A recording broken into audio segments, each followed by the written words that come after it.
Excellencies, distinguished guests, ladies 내외 and 귀빈 gentlemen, 여러분, good morning. 여러분 Welcome to the 안녕하십니까? Seoul Diplomacy 서울 Forum 외교 포럼 2024, 2024를 hosted 시작하도록 by the 하겠습니다. Korea National Diplomatic Academy. My 국립외교원에서 name is 주최하게 Kim Lea 되었습니다. with 저는 KNDA, and it is my great honor of 외교안보연구소의 having you 김레아 for this meaningful 에디터입니다.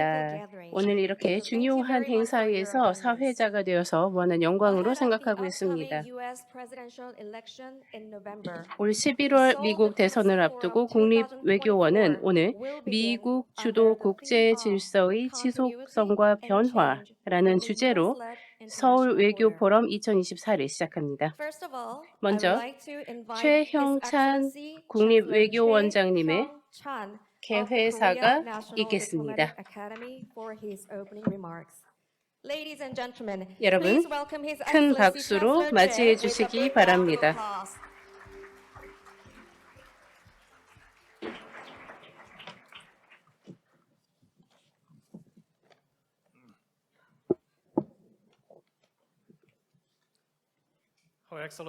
강인선 외교부 제2차관, 윤영관 전 외교부 장관,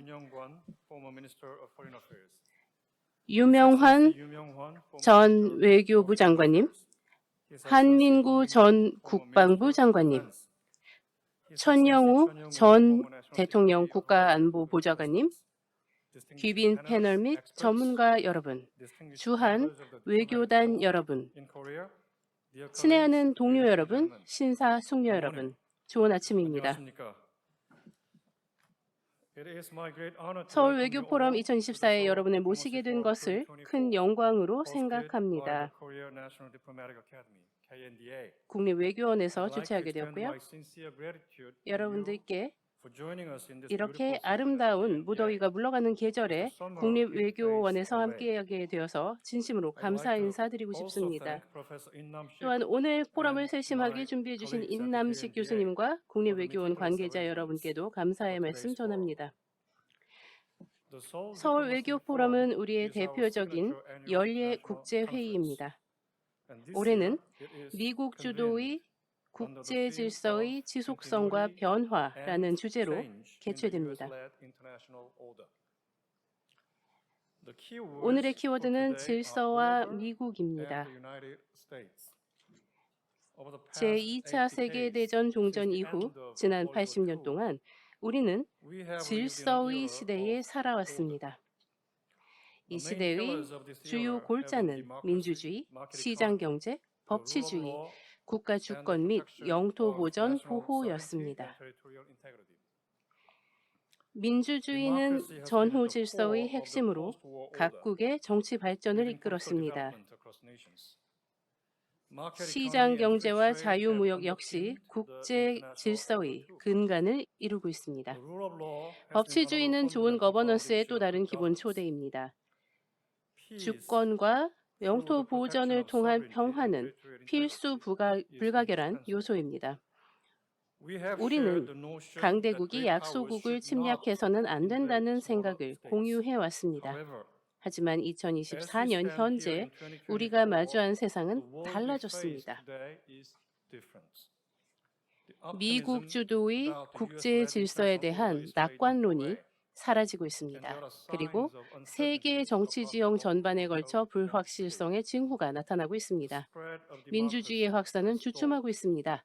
그러나 권위주의 정권은 놀라운 회복력을 보이고 있습니다. 더욱 우려스러운 것은 민주주의의 요새에서 퇴행적 경향이 나타나고 있다는 점입니다.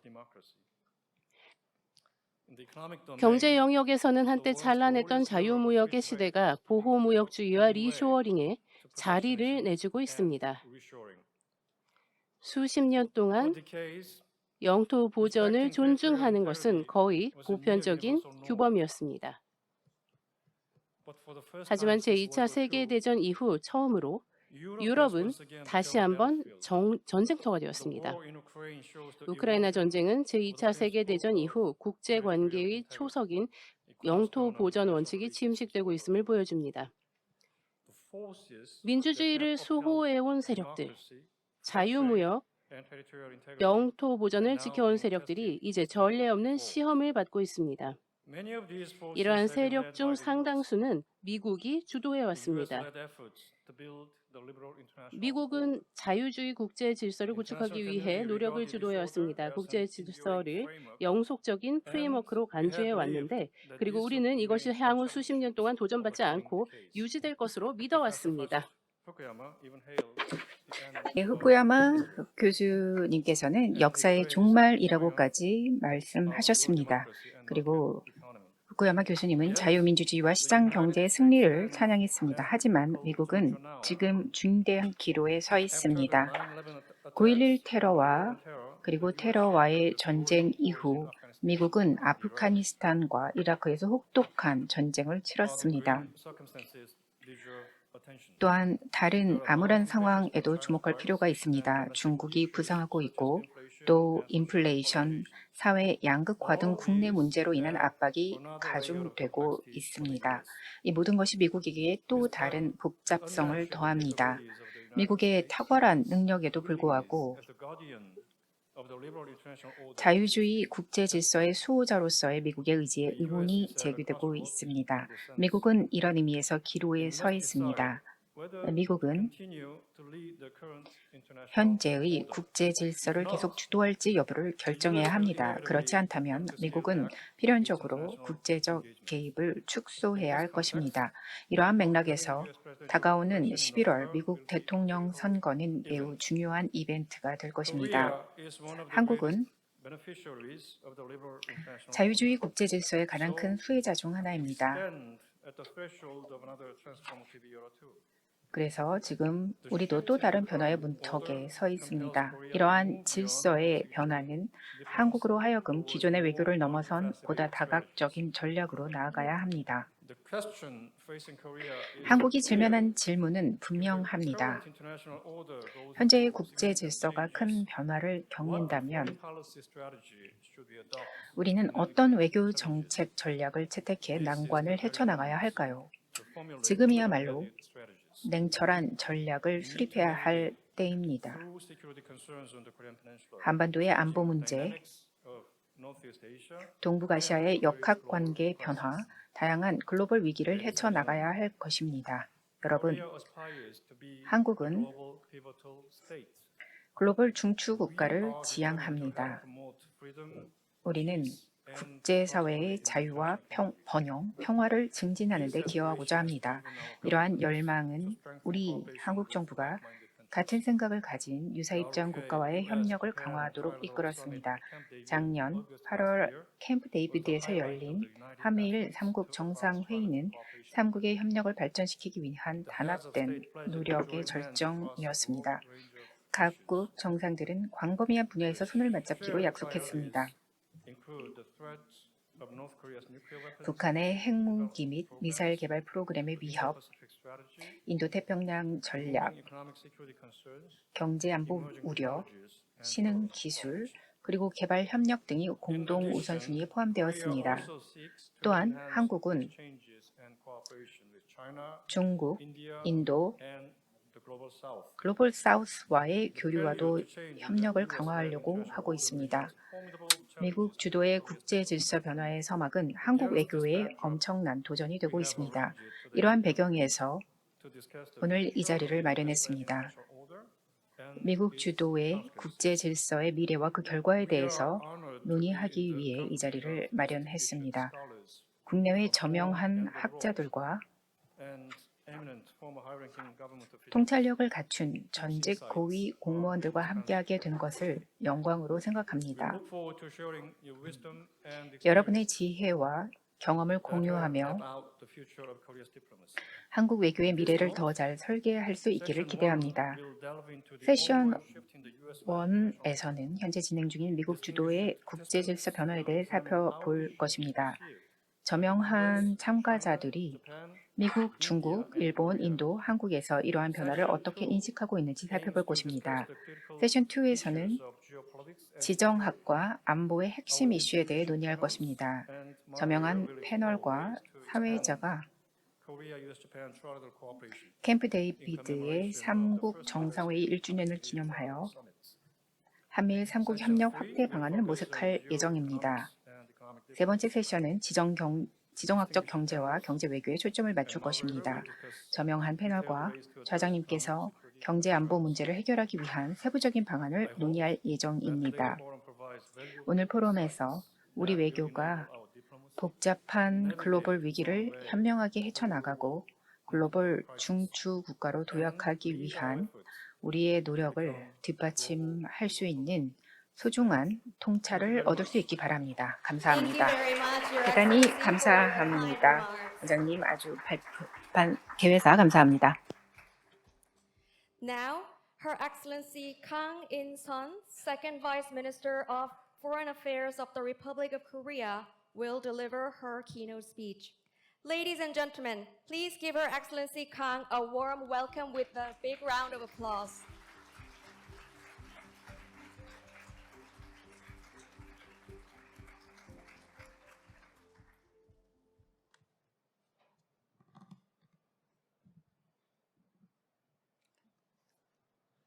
Good morning, everyone. I'm very pleased to be here. 여러분 안녕하십니까? 여러분들께 여러분들께 금번 서울 외교 포럼을 맞이하여 몇 말씀 올리게 되어 무한한 영광으로 생각합니다.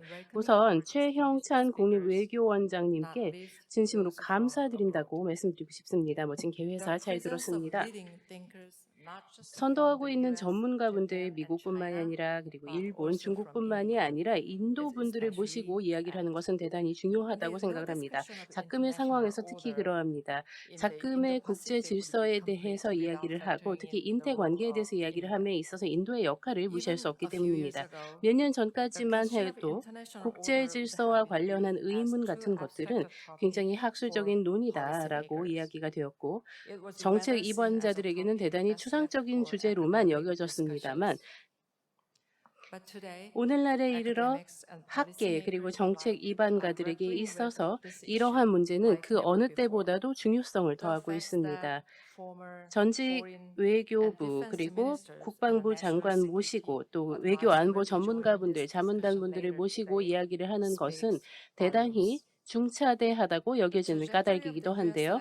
미국에서 주도하고 있는 국제 질서에 대해 생각을 해볼 때 이는 결국 다른 국가들에게까지 영향을 미치게 된다고 생각을 합니다. 그렇기 때문에 이런 것들은 대단히 뚜렷하게 감지되고 있으며 미국의 동맹, 특히 한국과도 같은 국가들에게 있어서 더욱더 중요하게 여겨지는 이유이기도 합니다.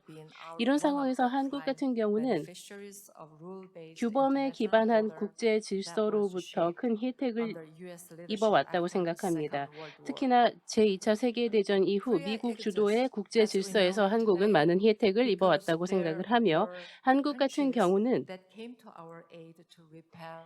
북한의 1950년 침략으로부터 국제사회의 지원을 받아 다시 일어설 수 있었다고 생각을 합니다. 이런 것들은 국익을 추구했기 때문이 아니라 이들이 유엔 헌장에 대해 이를 위반하는 데 대해서는 우리가 막아야 한다라는 그 중요성을 인지하고 있는 동맹국들의 도움이 있었기에 한국이 다시금 이뤄낼 수 있었던 것입니다. 지금 현재 한국은 경제 대국일 뿐만이 아니라 규범에 기반한 다자간 교역 시스템으로부터도 크게 혜택을 입고 있는 국가이기도 합니다. 오늘날 전 세계 국가들은 북한의 핵 그리고 미사일 위협, 도발에 대해서 비난의 목소리를 내고 있습니다. 이런 것들이 결국 한국을 위협하고 있기 때문이기도 한데요. 이렇게 국가들로 하여금 북한을 비난하게 된 이유는 결국 이들로 하여금 다자간의 유엔 안보리 결의안을 위배하고 있다고 생각하고 있기 때문입니다. 그렇기에 역사가 강대국에 의해서만 이루어졌다라고 생각하는 사람들이 있을 수가 있습니다만 그리고 또 이들 국가들이 협의에서의 국익을 추구했기 때문이다라고 생각할 수도 있습니다. 그렇기 때문에 국가적인 리더십이라든지 책임에 대해서는 그 중요성을 자칫 중요하지 않게 생각할 수가 있겠습니다만 할브렌즈 교수님께서는 미국이 초강대국으로 부상하지 않았다면 전 세계가 어떤 모습이었겠는가에 대해서 의문을 제기하고 계십니다. 사실 걸출한 슈퍼파워가 규범에 기반한 국제 질서를 수호하고 있지 않았더라면 어떤 모습으로 세계 질서가 전개되었을까에 대해서는 한 번쯤 생각을 해볼 만합니다. 일부 국가들 같은 경우는 기대치보다 더 잘 해왔고 또 일부는 그렇지 못해왔던 것이 사실입니다. 한국 전쟁 이후 최초의 몇십 년 동안 한국 같은 경우는 전 세계적인 질서에 있어서 그리고 외교 안보에 있어서 거의 존재감이 없는 국가였습니다. 그러나 오늘날 한국은 세계 12대 경제 대국 가운데 하나로 어깨를 견주고 있으며 민주화 또한 대단히 잘 이루어진 국가입니다. 다수의 G7 국가들에 비해서 더 많은 포춘 500대 기업을 보유하고 있으며 한국의 반도체 업계 같은 경우 현대 기술이 구동될 수 있도록 하는 데 있어서 필수적인 역할을 담당하고 있습니다. 한국의 방산 같은 경우도 민주주의를 수호하는 데 중차대한 역할을 수행하고 있습니다. 한국은 현재 그리고 미래에 있어서 전 세계 질서를 유지하는 데 일련의 역할을 수행하게 될 것이며 그렇기 때문에 한국은 더 잘해왔어야 마땅하다고 생각을 합니다. 하지만 그럼에도 불구하고 최근까지 한국은 북한의 위협에 대해서 너무나 매몰된 나머지 국제사회에서 더 큰 역할을 수행하는 데 한계가 있어 왔습니다. 작금의 윤석열 정부에서는 글로벌 중추국가 GPS가 되겠다는 비전을 갖고 있습니다. 이를 통해서 한국의 국익만을 협의로 추구하는 것이 아니라 보다 더 큰 역할을 수행하겠다라고 생각을 하고 있는 것입니다. 그렇기 때문에 한국에서는 자유, 평화, 번영을 위해서 계속해서 노력을 기울일 필요가 있는 것입니다. 과거와는 달리 한국에서는 계속해서 국익을 추진하고 있으며 세계의 질서를 유지하기 위해 노력을 하고 있습니다. 이런 것은 곧 강압으로부터 자유롭고 또 현 상태를 유지하기 위해 현 상태에 있어서 일방적인 변화를 강압받지 않는다는 것을 추구하고 있습니다. 이를 위해선 한국에서 인태 전략에 있어서도 더욱더 큰 역할을 수행해야 할 필요가 있습니다. 윤석열 정부는 세 가지 면에서 중요한 노력을 시행하고 있습니다. 첫 번째, 우리는 유사국 입장과의 협력망을 강화하고 있습니다. 캠프 데이비드 한미일 정상회의의 모멘텀에 힘입어 우리는 한미일 협력을 또 모든 영역에 있어서 한 단계 더 높이고 있습니다. 오늘 오후에 본 주제를 다룰 것인데 이것은 그 어느 때보다도 우리가 거두었던 진전에 대한 되돌아보는 시간을 가지게 될 것이라고 생각합니다. 인도태평양 4개국, 한국, 일본, 호주, 뉴질랜드 간에도 조정과 협력을 강화함으로써 나토와 G7 국가와의 관계도 더욱더 중요시 여기며 이러한 것을 앞으로 중요한 우선 과제로 삼고 있습니다. 우리는 다자간 회담을 앞으로 더 많이 개최하는 데 노력을 기울일 것입니다. 그 다자간 회담의 대상으로는 인도 등이 있고 또 특별 전략적 파트너십을 갖추어서 강화해야 할 것입니다. 그리고 또 인도의 외무부 장관이신 자이상 카르 장관님께서 말씀하셨던 것처럼 지난 3월에 국립외교원에서 이런 말씀을 하셨습니다. 한국과 인도의 동반자적 관계는 인도 태평양 지역에 가장 굉장히 중요한 역할을 하게 될 것이다 라고 얘기했었고 저도 굉장히 동의하는 바입니다. 우리는 앞으로 우리가 외교 국방 회담을 개최하는 그러한 대상국을 더욱더 늘려 나갈 것입니다. 미국과 호주가 이러한 2+2 회담을 할 뿐만 아니라 영국과 캐나다와도 할 예정입니다. 지난달에 독일은 유엔 사령부 회원국으로 18번째로 가입했습니다. 이것은 한반도의 평화와 안정이 얼마나 중요한지 그리고 이것에 대해서 독일이 어떻게 기여할 것인지에 대한 강력한 의지를 보여주는 것입니다. 중국과의 관계를 전략적으로 잘 관리하는 것도 한국에 있어서는 굉장히 중요한 것입니다. 우리가 한일중 정상회의에서 보았던 것처럼 We also see 한일중 회담은 앞으로 이 양자간, 즉 중국과의 양자간 관계를 안정화시키는 데 큰 역할을 할 것이라고 봅니다. 이렇게 국방외교 장관 회담은 이렇게 전략적으로 이러한 관계 속에서 더욱더 많은 이점을 가져가게 될 것입니다. 그리고 두 번째로 한국은 그 글로벌 사우스와도 동반자적 관계를 강화해 나갈 것입니다. 한국은 예전에 식민지 지배 역사가 없습니다. 그렇기 때문에 글로벌 사우스는 한국의 협력을 더욱더 환영하는 분위기입니다. 지난해 한국은 최초로 한 태평양 도서국 정상회의를 열었습니다. 올해 우리는 최초로 한 아프리카 정상회의를 개최할 것입니다. 그리고 또한 아세안 국가와의 관계도 포괄적 전략적 동반자 관계로 한 단계 더 높일 것입니다. 다음 달에 그렇게 할 예정입니다. 내년에는 저희는 최초로 한국과 중아시아 간의 정상회의를 개최할 계획입니다. 한 국가가 이렇게 많은 다양한 글로벌 사우스 국가들과 정상회담을 갖는 일은 찾기 드문 일입니다.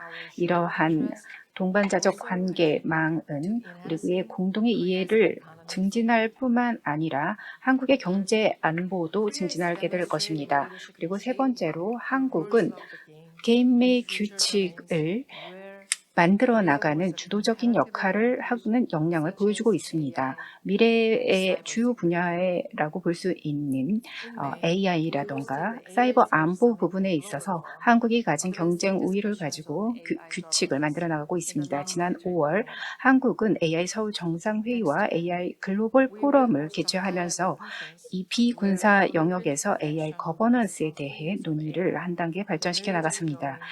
다음 주에 저희는 고위급 회담을 또 개최할 것입니다. 그 자리에서 군사 영역에서 AI의 책임 있는 사용에 관한 행동 청사진을 제시할 것입니다. 3월에 저희는 민주화 경험을 발판으로 제3차 민주주의 정상회의를 개최했습니다.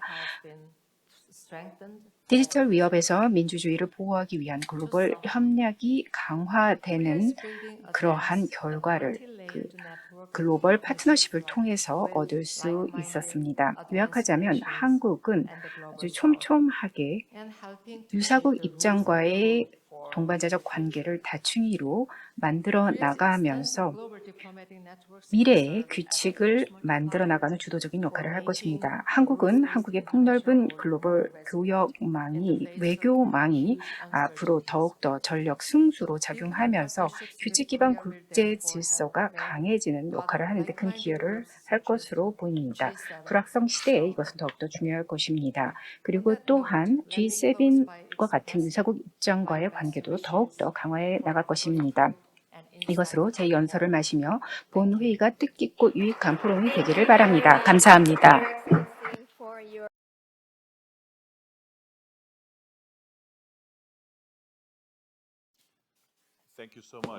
네, 대단히 감사합니다. 네, 제가 이 자리에 좌장으로 서게 되어서 매우 기쁩니다.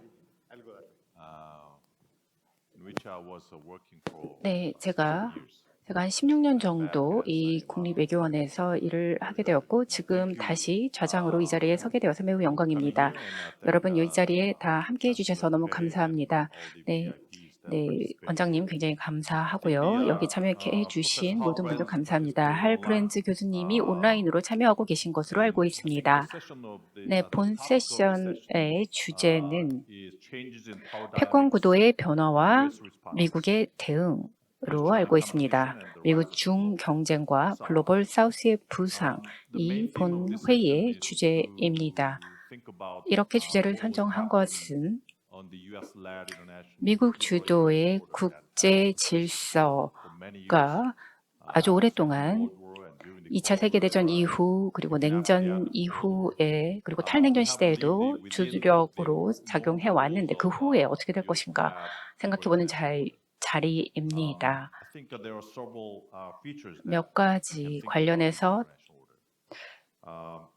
자유민주주의 국제 질서에 대해서 생각해 볼 부분이 있다고 생각합니다. 먼저 미국의 GDP가 과거에 굉장히 컸었습니다. 네, 냉전 시대에는 거의 한 45%를 전체를 차지했었습니다. 그리고 그때 일방적으로 많은 국가를 지원했었습니다. 일본, 한국과 같은 동맹국이 지원을 했었고 중국에도 지원을 했었습니다. 그래서 그 소련에 대응하기 위해서 이러한 지원을 미국이 했었습니다. 그런데 지금 이러한 미국의 지원이 감소하고 있습니다. 저는 미국이 이제 과거와 같은 그렇게 공공재를 국제사회에 제공할 만한 역량이 없다고 생각합니다. 두 번째로 생각해 볼 수 있는 특징은 미국이 더 이상 두세 개의 전쟁을 동시에 다룰 수 있을 만한 역량이 없다고 생각합니다. 미국의 국방 전략이 바뀌고 있습니다. 네, 오바마 행정부 시절부터 굉장히 한 개의 세계의 전쟁을 다룰 수 있는 역량으로 그 역량이 축소되었다고 생각합니다. 세 번째 특징으로는 현재 세계 국제 질서 그리고 국제 사회가 핵 시기를 맞이하고 있다고 생각합니다. 시카고 대학의 존 뉴슈하이머 교수님께서 이렇게 말씀하셨습니다. 네, 최우선 교수님이 박사학위 논문을 뮤츠하이머 교수님의 지도를 받아서 작성하셨는데요. 그 교수님께서 굉장히 유명한 논문을 쓰셨습니다. 아마 냉전 후에 바로 썼던 건데 왜 우리가 그런 냉전 시대를 맞이하는가라는 것에 이야기를 하셨는데 그 핵전쟁에 대해서 매우 우려를 표했었습니다. 냉전 시기가 끝난 다음에 핵전쟁에 대해서 우려를 하신 것이죠. 제 생각에는 이거 트럼프 행정부 시대에 핵 관련한 전략을 바꾸기 시작했다고 생각합니다. 그래서 전략적으로 그 비전략적 핵 전략을 쓰기로 한 것으로 보이는데 이것은 그 러시아에 대한 부상 등에 대응한 것으로 보입니다. 푸틴 대통령이 전에 이렇게 얘기했었습니다. 우크라이나 전쟁에 핵무기를 사용할 수 있다라고 말한 것과 관련이 있습니다. 그리고 또한 동시에 국제사회는 핵무기를 쓸 수 있다라는 가능성으로부터 위협을 받고 있습니다. 유럽 연합도 마찬가지고요. 또 태평양 지역에도 마찬가지 우려가 있습니다. 저희는 현재 핵무기를 가지고 있지 않습니다. 미국이라던가 다른 동맹국의 도움을 받고 있죠.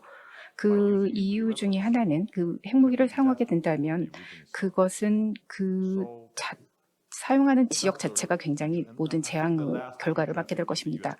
마지막으로는 미중 간의 경쟁이 큰 특징이라고 봅니다. 아마 왕동 교수님이 나중에 말씀을 자세히 하실 거라고 봅니다. 미중 경쟁이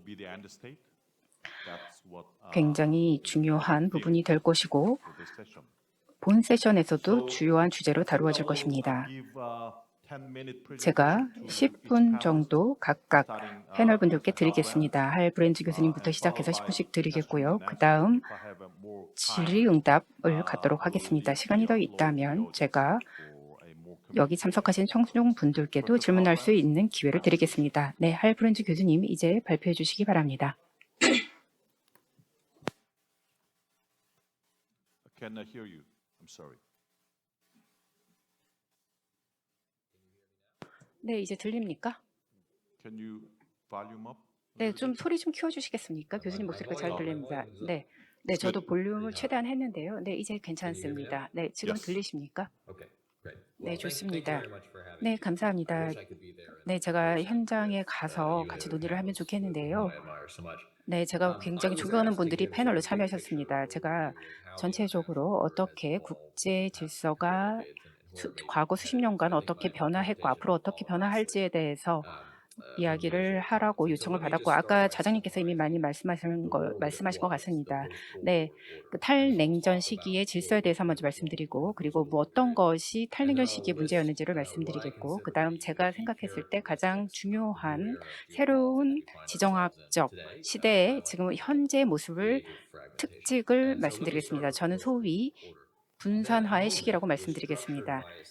그 과거의 시기는 굉장히 많은 세계 대전의 이후의 특징을 가지고 만들어졌습니다. 많은 권력의 밸런스, 균형 등이 맞춰져야 되는 것이고요. 그리고 그것이 미국과 동맹국에게 매우 유리한 위치를 점하게 했다고 생각합니다. 첫 번째, 민주주의가 아이디어의 이데올로기 전쟁에서 이겼습니다. 1970년대 한 40%를 차지했다면 그 한 2000년대만 해도 민주주의가 100%를 차지하는 정도가 됐습니다. 세계화가 굉장히 빠르게 진행되었고요. 세계 교역이 빠르게 진행됐습니다. 그리고 세계화를 통해서 디지털 혁명이 이루어졌습니다. 그래서 교육과 생산성을 가속화시켰고요. 그리고 또 많은 언론의 자유가 이루어졌습니다. 소셜미디어 같은 것도 그렇고요. 이런 것을 통해서 이집트나 우크라이나의 독재 정권을 무너뜨리는 힘이 되었습니다. 네 번째로 세계가 더 큰 수준의 권력, 패권 경쟁 구도로 가고 있다고 봅니다. 그다음 다섯 번째로는 제가 보기에 많은 전쟁이 벌어지고 있으면서 주도국의 어떠한 이니셔티브나 이런 제도를 만들어서 초국가적인 위협을 다루고 그리고 국제 규칙을 만들려고 한다는 것입니다. 여섯 번째로는 이러한 모든 것이 미국에 의해서 지탱이 되고 있다는 것입니다. 미국과 동맹국이 그 여러 지역에서 많은 주도를 해왔고요. 그리고 세계화를 주도를 해왔고 다 집단적으로 행동을 해서 테러에 대응해서 비핵 확산 전략 진행에 주도를 맡아 왔었습니다. 그런데 이것이 바로 탈냉전 시기를 특징짓는 것이었습니다. 굉장히 좋은 시기였다고 말씀드릴 수 있습니다. 미국과 동맹국의 입장에서는 굉장히 좋았습니다. 하지만 이것이 그렇게 오래 진행되지 않았습니다. 몇 가지 이유가 있는데요. 첫 번째, 이러한 진보가 생각했던 것보다 굉장히 분산되었습니다. 새로운 민주주의 국가는 그렇게 통합되어 있지 않았었고 굉장히 취약한 꼭 결국은 독재 정권으로 다시 힘이 넘어가는 경우가 있었습니다. 그리고 어떤 경우는 아주 이중적인 모습을 보이기도 했었습니다. 번영한 것 같지만 하지만 문화적인 면에서는 또 안보 면에서는 후퇴를 하기도 했습니다. 그래서 새로운 포퓰리즘이 벌어지고 있고요. 근본적으로 탈냉전 시기는 미국의 주도하에 이제 지내지고 않습니다. 네, 네, 지금 러시아가 다시 살아났고요. 그리고 그때 1990년대 굉장히 축소되었었지만 굉장히 러시아가 커졌고 중국도 굉장히 힘이 커졌습니다. 그리고 전체 국제 경제가 예전에는 미국이 주도했다면 지금은 동맹국에 의존하지만 군사 동맹에 대한 지원을 줄이려고 하고 있고 더 많은 기후 변화 등의 위기에 더 집중하는 부분이 보입니다. 그리고 진보주의 가치가 굉장히 중요성이 커지고 있고 그에 따라서 많은 도전도 있습니다. 러시아와 우크라이나 같은 경우에서 하는 행동을 보면 그렇고 또 남중국 해에서의 중국 등지에서 보는 활동을 보면 지금 얼마나 많은 패권 경쟁이 이루어지고 있는지를 볼 수 있습니다. 미국이 예전에는 탈냉전 시대에 보였던 미국의 국제 질서에 대한 어떠한 강력한 의지가 이제는 좀 상황이 달라지고 있습니다. 아프가니스탄 전쟁과 이스라엘 전쟁과 또 금융위기 이러한 모든 것들이 벌어지면 상황이 달라지고 있습니다. 이런 것을 전체적으로 보면 2008년과 2002년 같은 경우 푸틴 대통령이 그때 우크라이나의 전쟁을 시도하려고 했었고 그리고 새로운 전략적 파트너로 중국을 선택을 했죠. 이게 탈냉전 시대에 벌어졌던 것입니다. 그러면 새로운 시기, 지금 현재 우리가 살고 있는 시기의 특징은 어떨까요? 제 관련해서 몇 가지를 가장 중요하다고 제가 생각하는 부분을 말씀드리겠습니다. 저는 이러한 것에 대해서 제가 진단을 하고 그다음 어떻게 진행하는 것이 좋을지는 토론을 통해서 이어나가도록 하겠습니다. 첫 번째 특징으로 말씀드릴 수 있는 것은 지금 그 블러킹하는 것이 다 돌아왔습니다. 지정학적인 그러한 편가르는 것이 이제 좀 무너지고 있습니다. 지금 그래서 새롭게 연맹이라는 것이 다시 등장하고 있습니다. 그래서 전 세계 위기에 대응해서 새롭게 연맹들이 만들어지고 있는데 우크라이나 같은 경우에도 그 어떤 그 연맹 구도가 만들어지고 있죠. 북한, 러시아 등으로 이렇게 만들어지고 있고요. 그리고 기존의 규칙은 많은 국가를 억제하고 있기 때문에요.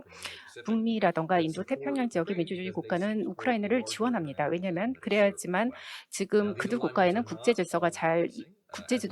질서를 통해서 혜택을 보고 있기 때문입니다. 많은 글로벌 사우스 국가 같은 경우는 양측을 다 추구하려고 하고 있고 관계를 개선하려고 하고 있습니다.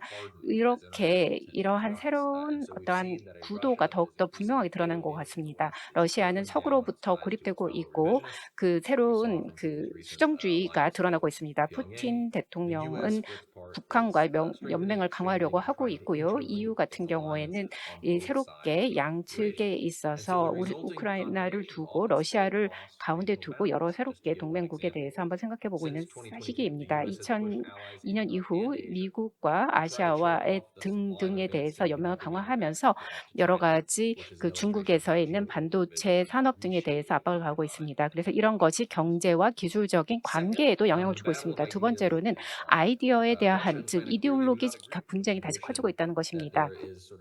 지금 새로운 불가피한 민주주의의 역사를 우리가 보았는데요. 근데 그런 것을 다시 되돌리려고 하고 있습니다. 국제적인 규범을 되돌리려고 하고 있고요. 그래서 러시아나 이런 같은 경우에는 더 많은 어떤 단속 등하고 이런 것을 통해서 그들만의 질서로 강화하려고 하고 있습니다. 그리고 그 자체적으로 질서를 만들려고 하고 있는데요. 러시아가 바로 그 주 국가입니다. 사이버 공격이라던가 또는 어떤 사이버 첩보 활동 등을 통해서 그렇게 하려고 하고 있고요. 그리고 중국을 보게 되면 굉장히 여러 가지 무기를 사용하고 있습니다. 그 무기로서는 어떤 사이버 공격이라던가 경제 제재라던가 아니면은 어떤 디지털 세계의 디지털 어떤 방법론들은 서서 다른 국가를 위협하고 있습니다. 그 다음으로는 기술적인 패권 경쟁이 다시 시작하고 있습니다. 미국 같은 경우에는 예전에는 거의 모든 것이 미국 주도였지만 이제 그 상황이 바뀌었습니다. 중국이 굉장히 많이 발전했고요. 그리고 어떤 초음속의 기술이라던가 양자 컴퓨팅이라던가 다른 기술 등을 굉장히 빠르게 발전하고 있고 새로운 기술 혁명을 일어나고 있습니다. 지정학적인 경쟁이 이제 기술적인 경쟁으로 바뀌어 나가고 있고 중국이 그 주도의 아주 큰 역할을 하고 있습니다. 이것이 의미하는 것은 산업 정책은 계속해서 유지될 것입니다. 왜냐하면 지정학적으로는 계속해서 투자를 할 것이고 그 규제를 없애려고 할 것입니다. 그래서 또 청정 에너지 정책 등을 다 장벽을 없애면서 추진하려고 하고 있기 때문입니다. 그래서 미국과 어떠한 중국 같은 경우에는 보조금을 주고 그리고 또 수출을 지원하려고 하고 있죠. 그래서 어떤 혁신 같은 것을 추구하려고 하고 있습니다. 그다음 네 번째로는 이러한 지정학적인 경쟁을 그렇게 헤쳐나가는 것이 어떤 국제적인 문제를 해결하는 데 도움이 될 것입니다. 지정학적인 긴장은 중국과 미국이 어떠한 그 협력을 하는 것을 제약하는 역할을 했었습니다. 그래서 굉장히 양자 간 교역을 계속해서 잘 이끌어 나가는 것이 중요한데요. 그리고 지금 중국 같은 경우에는 후티 지역의 어떤 그 무장 세력이 있기 때문에 그 관계를 지금 끊으려고 하고 있습니다. 그래서 러시아도 마찬가지 현상을 보이고 있고요. 앞으로도 우리는 굉장히 근본적인 그러한 어떤 교역이 앞으로 많은 도전에 처할 것이고 초국가적인 문제를 해결하기 위한 노력에 또 큰 어려움이 있을 것입니다. 기후 변화가 바로 그 한 예일 것이고요. 기술적인 부분에도 그럴 것입니다. 그렇기 때문에 유사국의 입장 간의 관계가 굉장히 중요할 것입니다. 그래서 이렇게 전체적인 전 지구적인 문제에 있어서 이러한 새로운 양상이 보일 것이고요. 교역 전쟁이 일어나고 있고 이런 상황에서 더 안타까운 것은 실제적인 전쟁이 벌어지고 있다는 것입니다.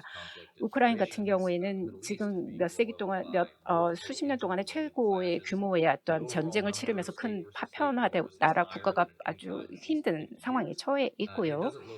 그래서 이러한 상황이 그런데 앞으로 향후 바로 어떤 전환이 될 것 같지는 않습니다.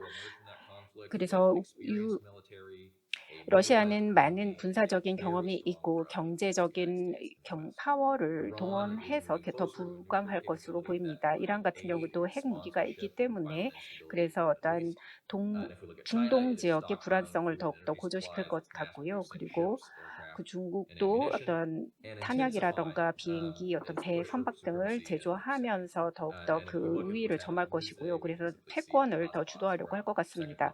그래서 대만 같은 경우도 이러한 것에 한 아주 화약고 같은 부분을 보이고 있습니다. 또한 말씀드리고 싶은 것은 이런 부분들에 있어서 오랫동안 긴밀하게 관계를 맺어왔다는 것입니다. 유럽, 중동 그리고 동아시아 지역이 그런데요. 오늘날에도 다양한 위협이 이들 지역에 가해지고 있습니다. 이런 상황에서 결국 우리가 앞으로는 미래가 어떤 식으로 전개될 것인가에 대해서 사람들이 궁금해하게 하는 요소를 작용하고 있는데 앞으로도 이들 지역의 미래는 굉장히 파워풀할 것이며 미국에 대해서 더욱더 덜 의존하지 않을까라는 사람들의 의견이 지배적입니다.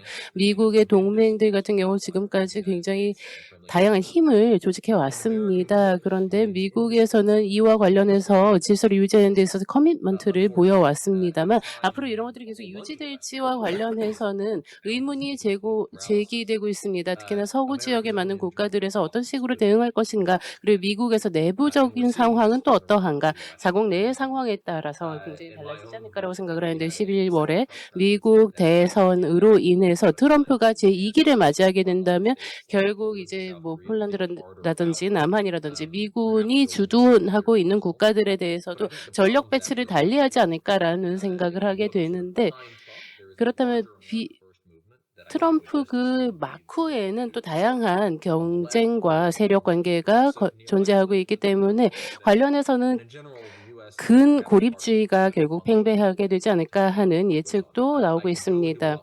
관련해서 자세한 사항에 대해서도 말씀을 드릴 수 있겠습니다만 이와 관련해서는 미국의 정치 상황과 관련이 있기 때문에 말씀을 좀 아끼도록 하고요. 어쨌거나 이 관련해서는 양극화를 초래할 가능성이 매우 크며 이를 통해서 내부적인 문제로 인하여 글로벌 문제로까지 심화할 가능성이 매우 높다라고 말씀을 드리고 싶습니다.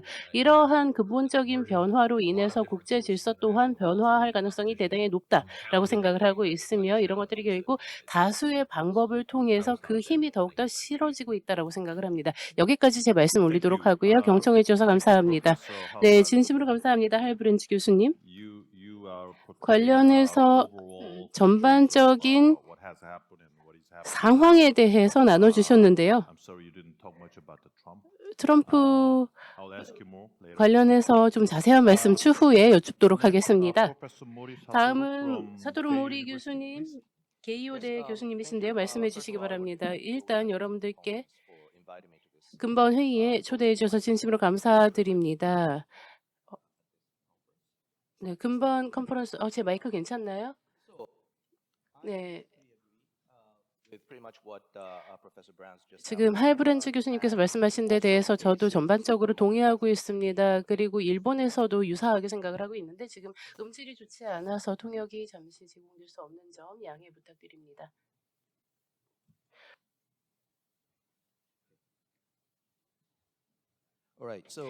네, 감사합니다.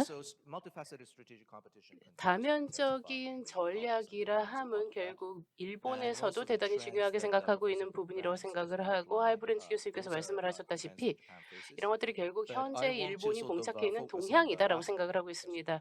관련해서 마지막으로 말씀하신 부분들에 대해서 제가 조금 더 첨언을 하도록 하겠는데요. 미국이 그렇다면 국제 질서에 있어서 미치는 영향력이 변화하고 있다라는 말씀을 하셨고 이와 관련해서 일본도 어느 정도 참여할 것인가 그 정도에 있어서 변화가 있을 수 있다고 생각을 합니다. 그렇다면 이런 것들이 결국 미국이 전 세계적인 이슈에 대응하는 것, 그 방식의 변화에 기인하지 않을까라고 생각을 하고 있는데요. 또 미국의 자국 내의 상황에서도 영향을 받게 될 것이다라고 생각을 합니다. 이런 것들이 공화당이 집권하느냐, 민주당이 집권하느냐와 관련된 부분들도 있겠지만 사실은 국익과 관련된 부분들이 더 많지 않을까라고 생각을 합니다. 국 내의 이슈가 해결되지 않는다면 그래서 보수와 진보 모두 행동을 달리해야 할 필요성을 느끼게 될 것이며 이런 것들이 결국 대외적인 정책에 있어서도 영향을 미치게 되리라고 생각을 하고 있습니다. 이런 것들이 결국 종래에는 국제 질서에도 영향을 미치게 될 것이고요. 저는 세 가지 기능에 대해서 초점을 맞춰보고 싶습니다. 그래서 미국이 지금 현재의 정책을 유지한다면 어떤 식으로 될 것인가? 첫 번째, 두 번째로는 그렇다면 글로벌화인가 아니면 자국화인가? 그리고 세 번째로는 진보주의적, 자유주의적 가치와 관련된 것입니다. 일단 연합을 구축하는 데 있어서 브렌치 교수님께서 말씀을 하셨다시피 미국은 정말 잘해왔다고 생각을 합니다. 나토가 계속해서 확장을 해왔었는데요. 그리고 미국에서도 또 아태 지역의 안보 관련하여 네트워크를 확장해 왔다고 생각을 하고 중국과 러시아라는 요소들이 상당한 위협을 가할 수 있다고 생각을 합니다. 이런 데 있어서 안보적으로도 잘 대응을 해야 할 필요성이 있고요. 그렇다면 미국이 다른 국가의 영향력 확장을 억제하는 데 있어서 어떤 일들을 할 수 있을 것인가? 첫 번째로는 국방력을 강화하는 것. 그런데 지금 현재는 국방력을 축소하고 있습니다. 그래서 미군이 주둔하고 있는 국가들에서 계속 이제 나가거나 아니면 계속 그 수를 줄여나가고 있습니다. 이런 것들이 역량 관점에서는 억지와 관련하여 영향을 미치게 될 것이고 두 번째 같은 경우는 그렇다면 최적화하여 리소스를 할당하는 방식은 무엇일까? 배치하는 방식은 무엇일까와 관련된 문제라고 생각을 하는데 이것은 워싱턴 리더십에 달려있는 문제가 아닐까라고 생각을 하는데 그렇기 때문에 일관성 있게 유지될 것인지 여부에 대해서는 지금으로서는 우리가 예측이 불가하다라고 생각을 하고요. 세 번째로는 의도와 관련된 부분입니다. 사실 점점 더 회피하고자 하는 움직임이 커지고 있다고 생각을 하는데요. 그렇다면 이러한 긴장 격화와 관련하여 어떤 식으로 대응하고 관리해 나갈 것인가가 가장 중요하지 않을까라고 생각을 합니다. 결국 어떤 의미냐 하면요. 계속해서 충돌을 낮은 층위에서부터 관리해 나가야 할 필요성이 있다는 것입니다. 그리고 또 이러한 어려움들을 용인하고 견뎌나가는 것도 굉장히 중요하지 않을까라고 생각을 하고요. 또 태평양 지역에서의 미군 동맹을 활용하는 방식에 대해서도 생각을 하실 필요가 있고 그렇게 함으로써 중국의 부상, 중국과의 경쟁에 대응할 수 있으리라고 생각을 합니다. 이런 것들을 도쿄에서도 기존에 논의를 한 바 있는데요. 그렇게 함으로써 억지와 관련된 부분에 대해서 이야기를 했었습니다. 그리고 또 미국의 억지력이 약화되는 상황에서 그렇다면 대안은 무엇인가에 대해서도 이야기를 했었고 필리핀이라든지 호주라든지 기타 다양한 동맹국들이 모여서 논의를 했었던 바 있는데요. 기술 이전이라든지 기술 경쟁의 심화 이런 데 있어서 우리가 회복력이 점차 약화되고 있지 않은가. 그렇다면 회복력을 강화해야 할 필요가 있지 않을 것인가 라는 이야기를 했었습니다. 그래서 관련해서는 추후에 조금 더 자세한 말씀 드리도록 하겠고요. 두 번째로는 교역, 무역 자유화와 관련된 부분인데 관련해서는 경제적인 차원에서 다양한 노력이 필요할 것입니다. 교역을 관리하고 두 번째로는 산업화, 세 번째로는 조세 제도와 관련된 부분이라고 생각을 하는데 이런 것들이 이미 일어나고 있습니다. 그리고 일본 관점에서는 이에 대해서 어떻게 대응할 것인가가 대단히 중요하다고 생각을 합니다. 아마 제가 4가지 정도 말씀을 드릴 수 있지 않을까라고 생각을 하는데요. 첫 번째로는 계속해서 하이 스탠더드 거래를 교역을 일관성 있게 유지하는 것이며 두 번째로는 미국의 시장 진입과 관련된 부분인데 이런 것들은 사실 트럼프 대통령이 재선할 경우에는 굉장히 중요하지 않을까라고 생각을 합니다. 그리고 일본 같은 국가에서는 계속해서 협상해야 할 필요가 있지 않을까라고 생각을 하는 부분이기도 한데요. 왜냐하면 다양한 종류의 외교적인 협상을 해야 할 필요성이 제기되기 때문입니다. 그래서 미국의 투자를 감행하고 있는 국가로서는 1위 내지는 2위 정도의 규모라고 생각을 하고 있기 때문에 이런 부분들에 대해서 미국에서 관세를 부여한다면 좋지 않지 않을까라고 생각을 합니다. 미국이 기존에 투자를 많이 하고 있는 국가들에 대해서까지도 자국의 시장에 진출할 시에 조세를 많이 부여한다면 세금 관련해서 많이 부과를 한다면 이는 좋지 않을 것이라고 생각을 하고 또 기술과 관련한 규제에 대해서 생각을 할 수 있을 텐데요.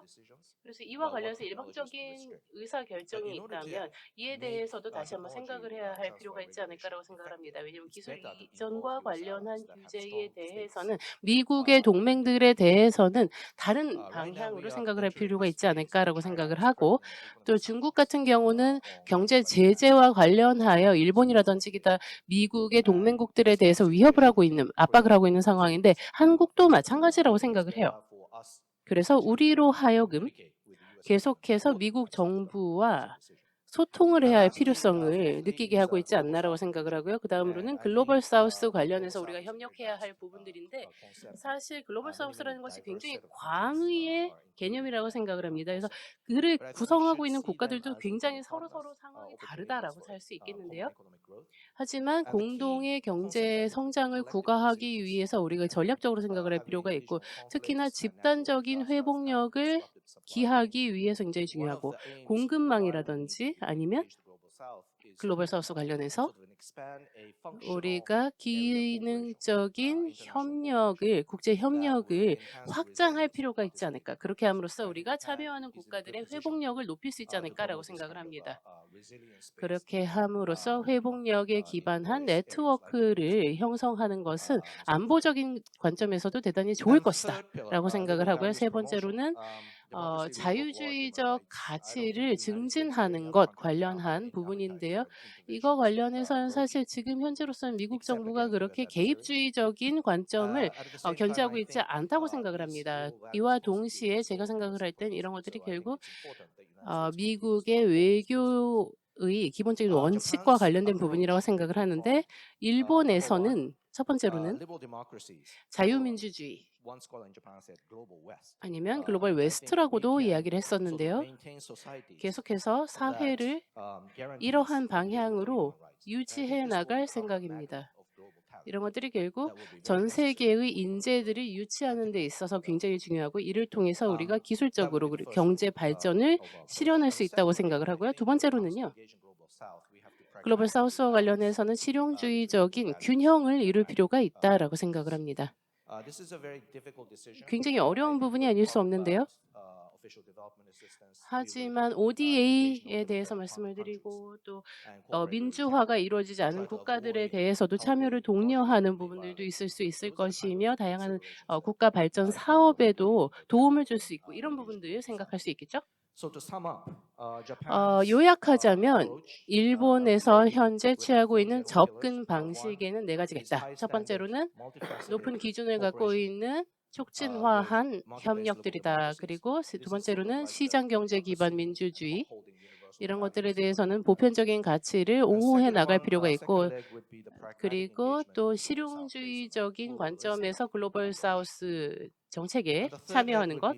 세 번째로는 그리고 공정무역을 촉진하는 것도 굉장히 중요하고 특히 기술 규제 관련해서 더욱더 중요하다고 생각을 하고 네 번째로는 우리가 억지 그리고 대응 전략에 있어서도 적극적으로 참여할 필요가 있다는 것입니다. 앞서서 말씀드렸지만 미국은 계속해서 국제 질서에서 안보와 관련된 다양한 부분을 떠받들어 줄 것이라고 생각을 합니다. 하지만 또한 중요한 것, 우리가 일본 관점에서 그리고 한국에서도 유념해야 되는 것은 전략적인 관점이라고 생각을 하고 관련해서 점점 더 중요한 부분이 될 것이다. 무엇이냐면요. 우리가 외교적인 차원에서 국제 무대에서 미국과 협력해 나가는 것인데요. 그렇기 때문에 내부적으로는 우리가 미국 내의 상황에 영향을 받을 수밖에 없겠지만 미국의 평화와 안보라는 것이 다른 국가들에게까지 영향을 미친다는 점을 우리가 주지하고 있어야 하며 이런 차원에서 미국의 동맹국들에게 있어서는 장기적인 차원에서 다층위에 걸쳐서 협력을 계속해서 이루어 나가야 된다는 이유이기도 합니다. 감사합니다. 네, 감사합니다. 네, 모리 사토루 교수님 다양한 관점 나눠주셔서 진심으로 감사합니다. 우리의 자유민주주의에 대해서 말씀을 해주셨고 그리고 연합을 구축하는 방식에 대해서도 말씀을 해주셨는데요.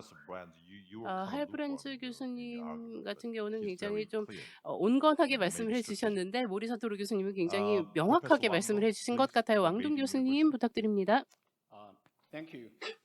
네, 감사합니다.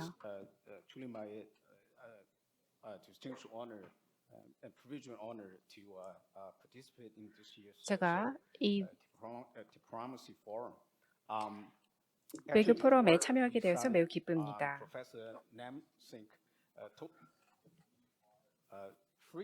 교수님께서 말씀하셨던 것처럼 우리가 자유롭게 말을 해야 된다, 말해도 된다라고 얘기하셨기 때문에요. 제가 또 제 생각을 말씀드리겠습니다.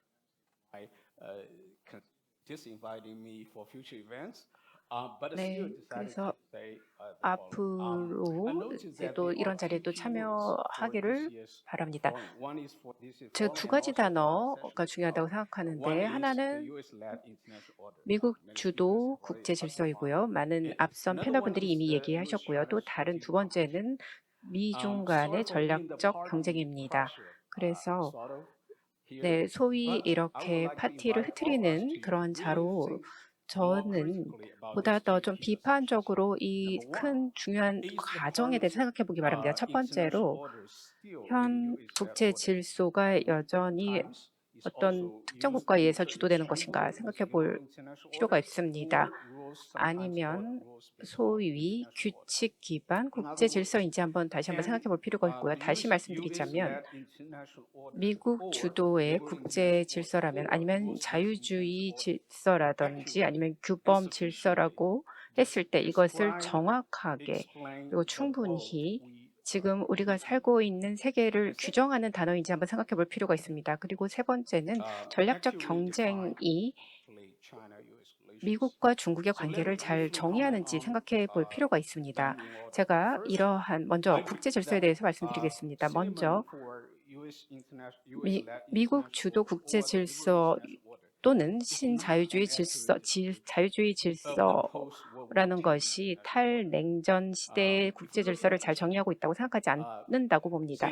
역사를 돌아보면 세계 2차 대전 이후 어떠한 단일한 국제 질서가 있었는지 생각해 볼 필요가 있습니다. 이것은 자유주의 질서라고도 볼 수 있는 것인데 2차 대전, 세계대전 이후의 질서는 사실 제가 보았을 때는 모자이크의 여러 층위로 구성된 질서라고 생각합니다. 여기에는 다자간 질서 그리고 UN이라던가 또는 다층위로 된 세계은행이라던가 IMF와 같은 그러한 경제 다자간의 주체들에 의한 모자이크식 질서라고 저는 보고 있습니다. 따라서 보편적으로 통하는 단일한 자유주의적 국제 질서가 세계 2차 대전 이후에 있었다라고 한다라는 것은 제가 보았을 때는 좀 잘못된 개념이라고 저는 주장하고 싶습니다.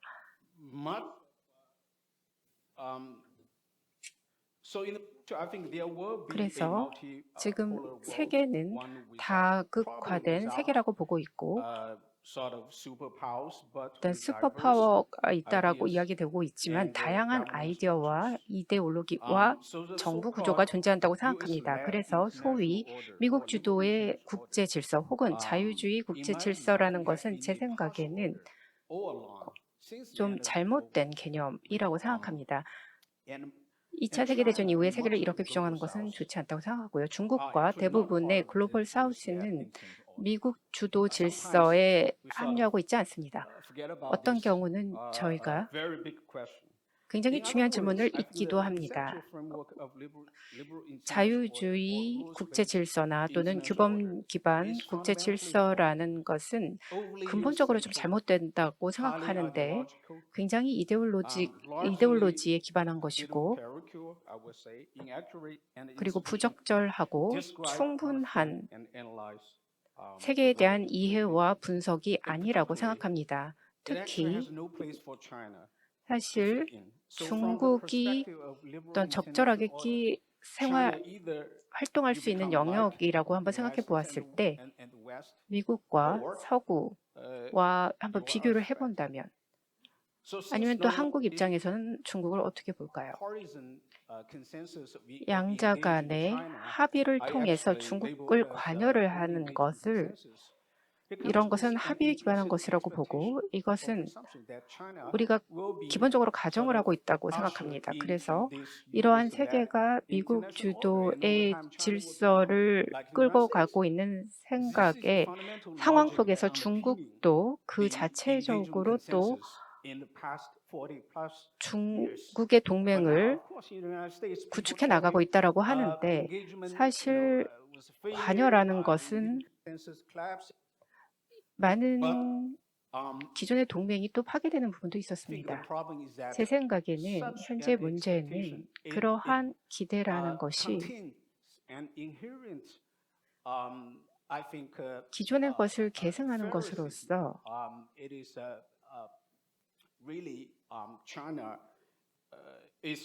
중국이 그 질서의 부분에 속하지 않는다고 본다는 가정일 것 같고요. 제가 보통 학교에서 학생들과 함께 중국의 우화를 들어서 이야기합니다. 한 수천 년 전의 이야기를 예로 드는데 춘추전국 시대 예를 듭니다. 그때 이것을 문자 그대로 번역한다면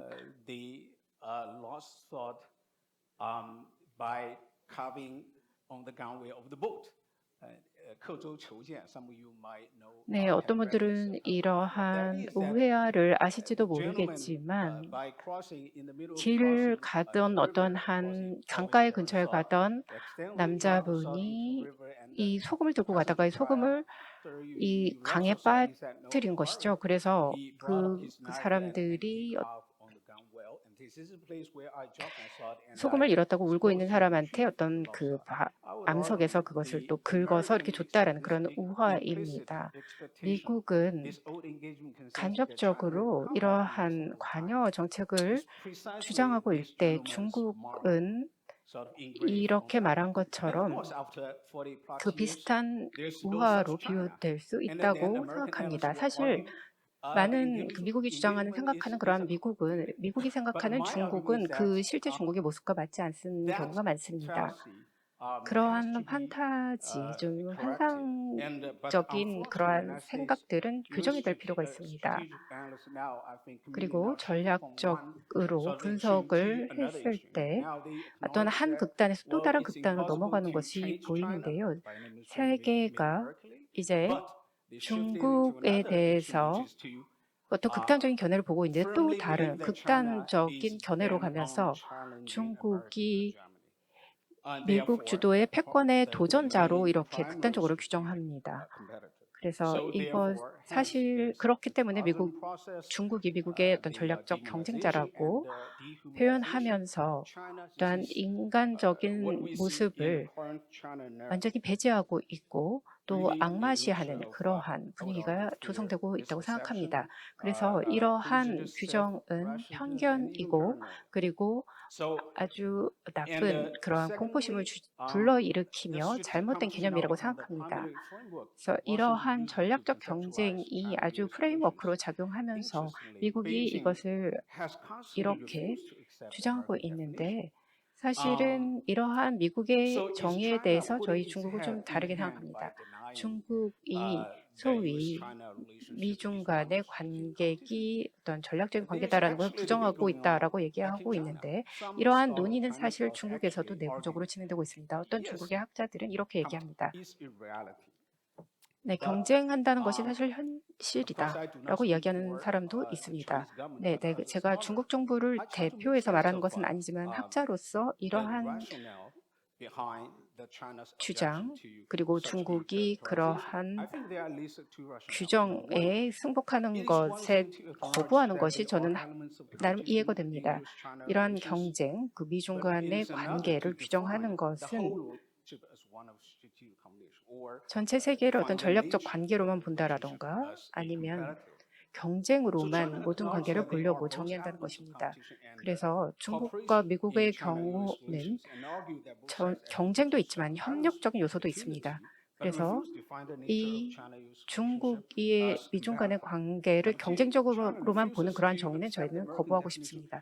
그리고 미국이 중국을 정의하는 그것을 보면 중국이 잘 알고 있습니다. 미국이 헤게모니, 즉 패권주의로 나가고 있기 때문입니다. 그래서 중국이 중국 사람들한테 국민들한테 얘기하는 것은 미국의 패권이 추락하는 것에 대해서 많이 강조를 하면서 이야기를 하고 있습니다. 중국의 성공은 중요한 것이고 미국이 실패하는 것이 전 세계가 성장하는 데 중요하다라고 이야기하고 있습니다. 그러면 중국이 왜 미국이 갔던 길을 따라가려고 할까요? 그리고 많은 사람들이 왜 중국을 이렇게 싫어하는 상황이 될까요? 그런데 이렇게 중국을 보고 있는 것은 사실은 실제와는 좀 다릅니다. 중국은 세계의 미국과 대응해서 패권을 쟁취하려고 하지 않고 있고요. 그리고 반대로 중국은 중미 간의 관계가 안정적이기를 희망하고 있습니다. 그럼에도 불구하고 중국은 어떤 노력을 들이서라도 주권을 지키려고 싸울 것이고 노력할 것입니다. 그리고 마지막으로는 미중 간의 핵전장 지금 소리가 끊겨서 통역이 진행이 좀 어렵습니다. 중미 간의 관계는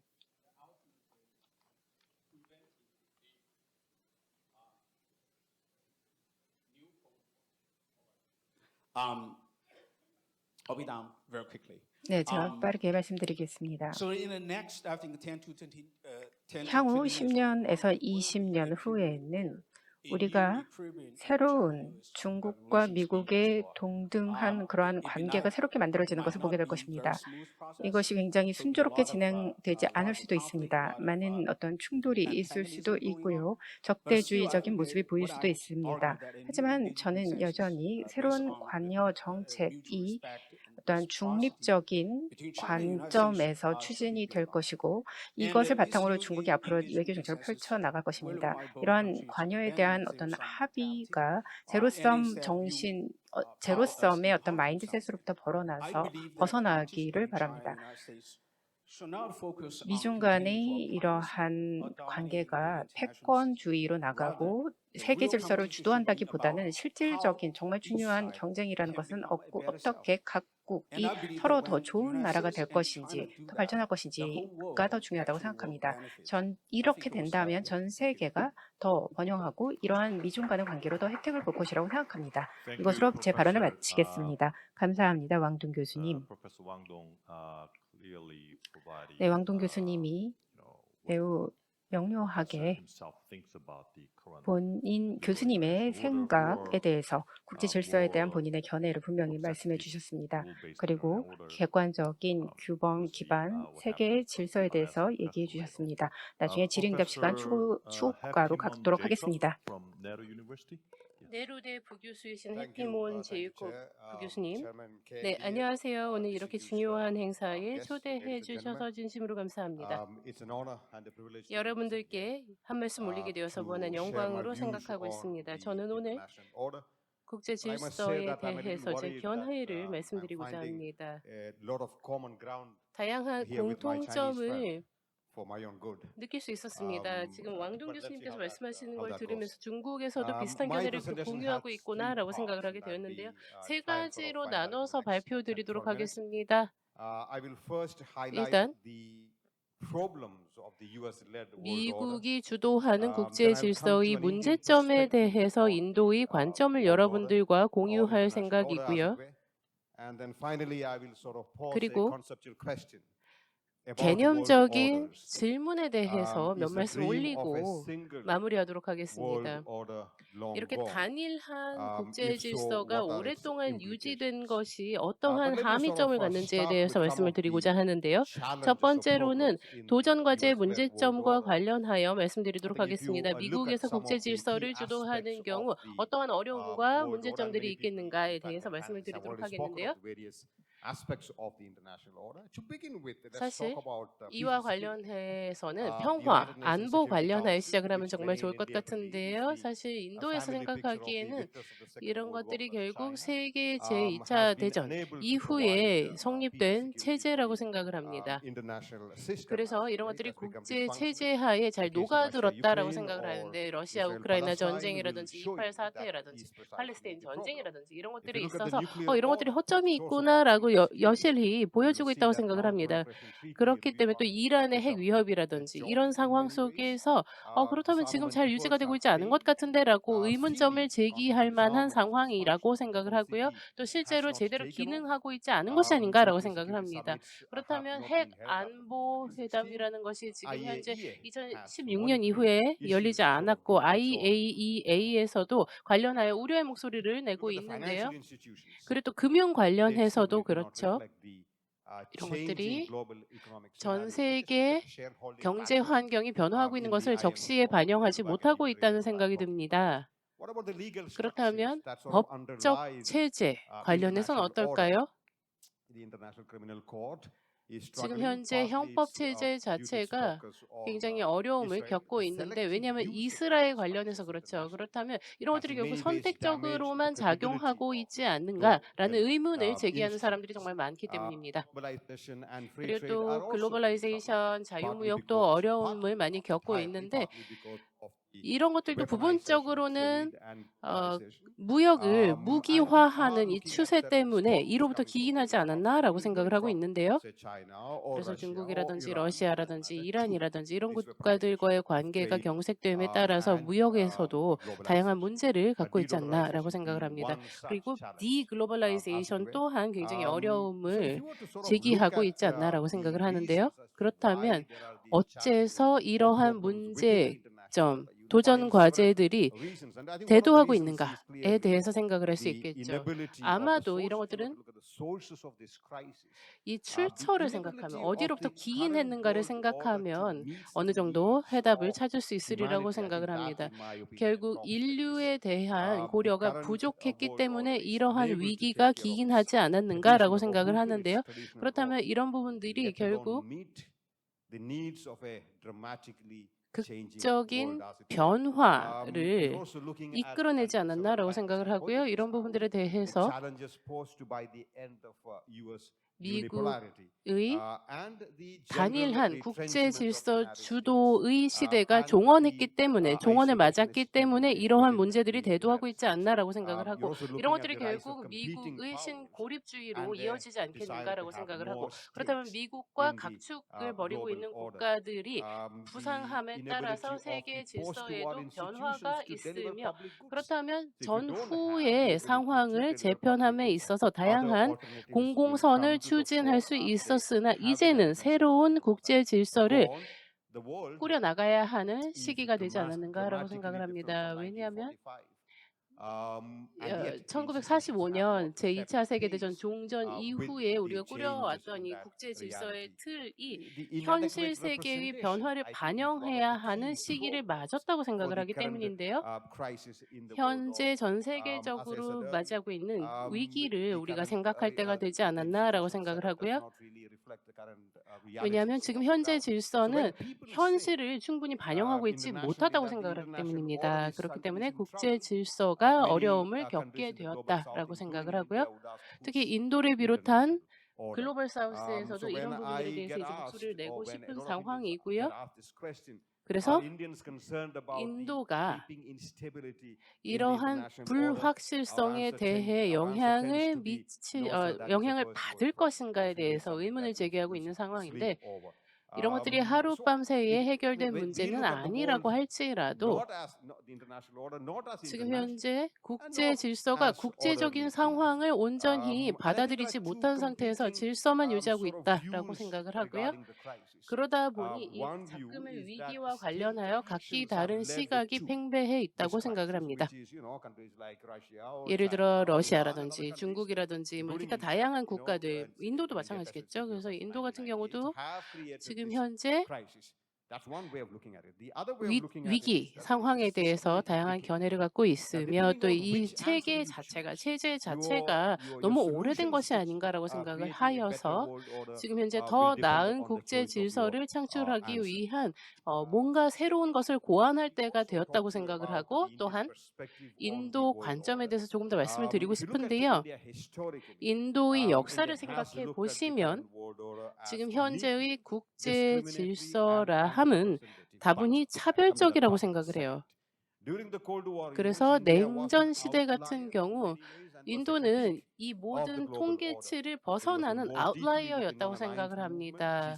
그래서 뭐 G77이라든지 그리고 다양한 부분들에 있어서도 뭐 차별의 언어, 공격적인 언어, 뭐 분리의 언어 이런 것들이 이제는 바뀔 때가 되었다고 생각을 하고 인도 같은 경우는 이제 메인스트림에 합류할 때가 되지 않았는가라고 생각을 합니다. 이렇게 함으로써 국제 질서를 주도하는 국가로서 나아갈 때가 되었다라고 생각을 하고 있으며 2000년대 들어서 인도도 다양한 변화를 맞이했고 또 국제 이슈에 있어서도 주요 당사자가 되었다라고 생각을 하고 있어요. 그렇기 때문에 지금으로서는 굉장히 현재의 작금의 미국 주도 국제 질서에 있어서도 일련의 개혁이 필요하다고 생각을 합니다. 왜냐하면 지금 현재는 다극 사회로, 다극 국제 사회로 나아가고 있기 때문이고 브릭스라든지 뭐 기타 다양한 다자간 국제 협력체들이 발족하고 있습니다.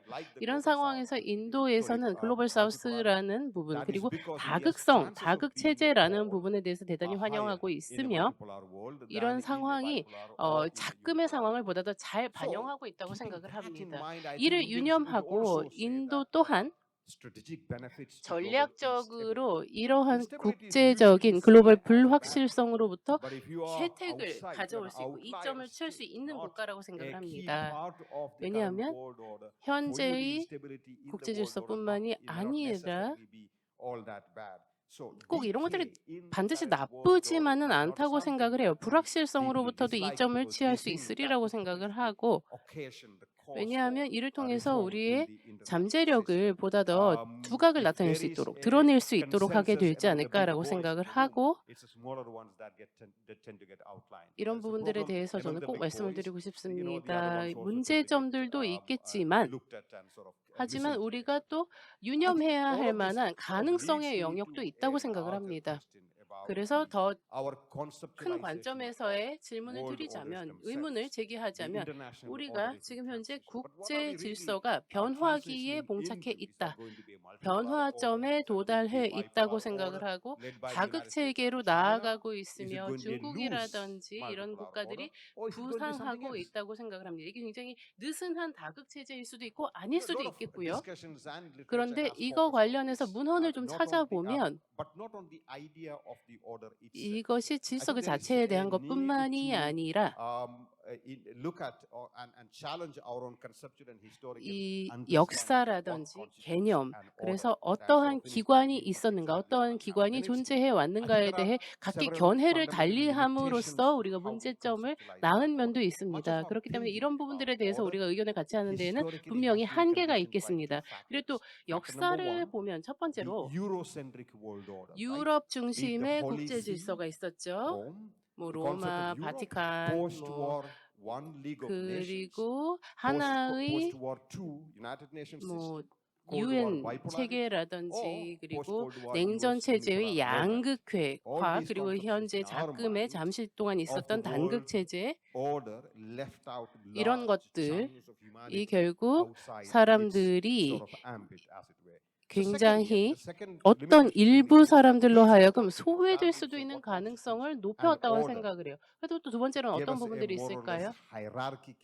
굉장히 하이어아키적인 국제 질서를 만들어내지 않았는가라는 부분들이 있습니다. 그렇기 때문에 이 두 가지 견해가 있기 때문에 우리가 유럽 그리고 대서양 지역을 제외한 국가들, 지역들에 대해서는 국제 질서를 어떤 식으로 적용하고 해석할 것인가에 대해서 문제의 여지가 언제나 있었다고 생각을 합니다. 오늘날 왕동 교수님께서 말씀을 하셨던 것 같은데 이 국제 질서에 대해서 이야기를 한다면 새로운 대안이 잠재적으로 부상하고 있다고 생각을 합니다. 여전히 유엔 주도 그리고 서구 주도가 강력하지만 중국도 부상하고 있고 다른 국가들도 부상을 하고 있고 글로벌 사우스라는 개념도 대두하고 있기 때문에 다수의 지정학적인 몇 가지 국제 질서가 서로 경쟁하고 있는 각축장의 형태를 띠고 있다고 생각을 하고요.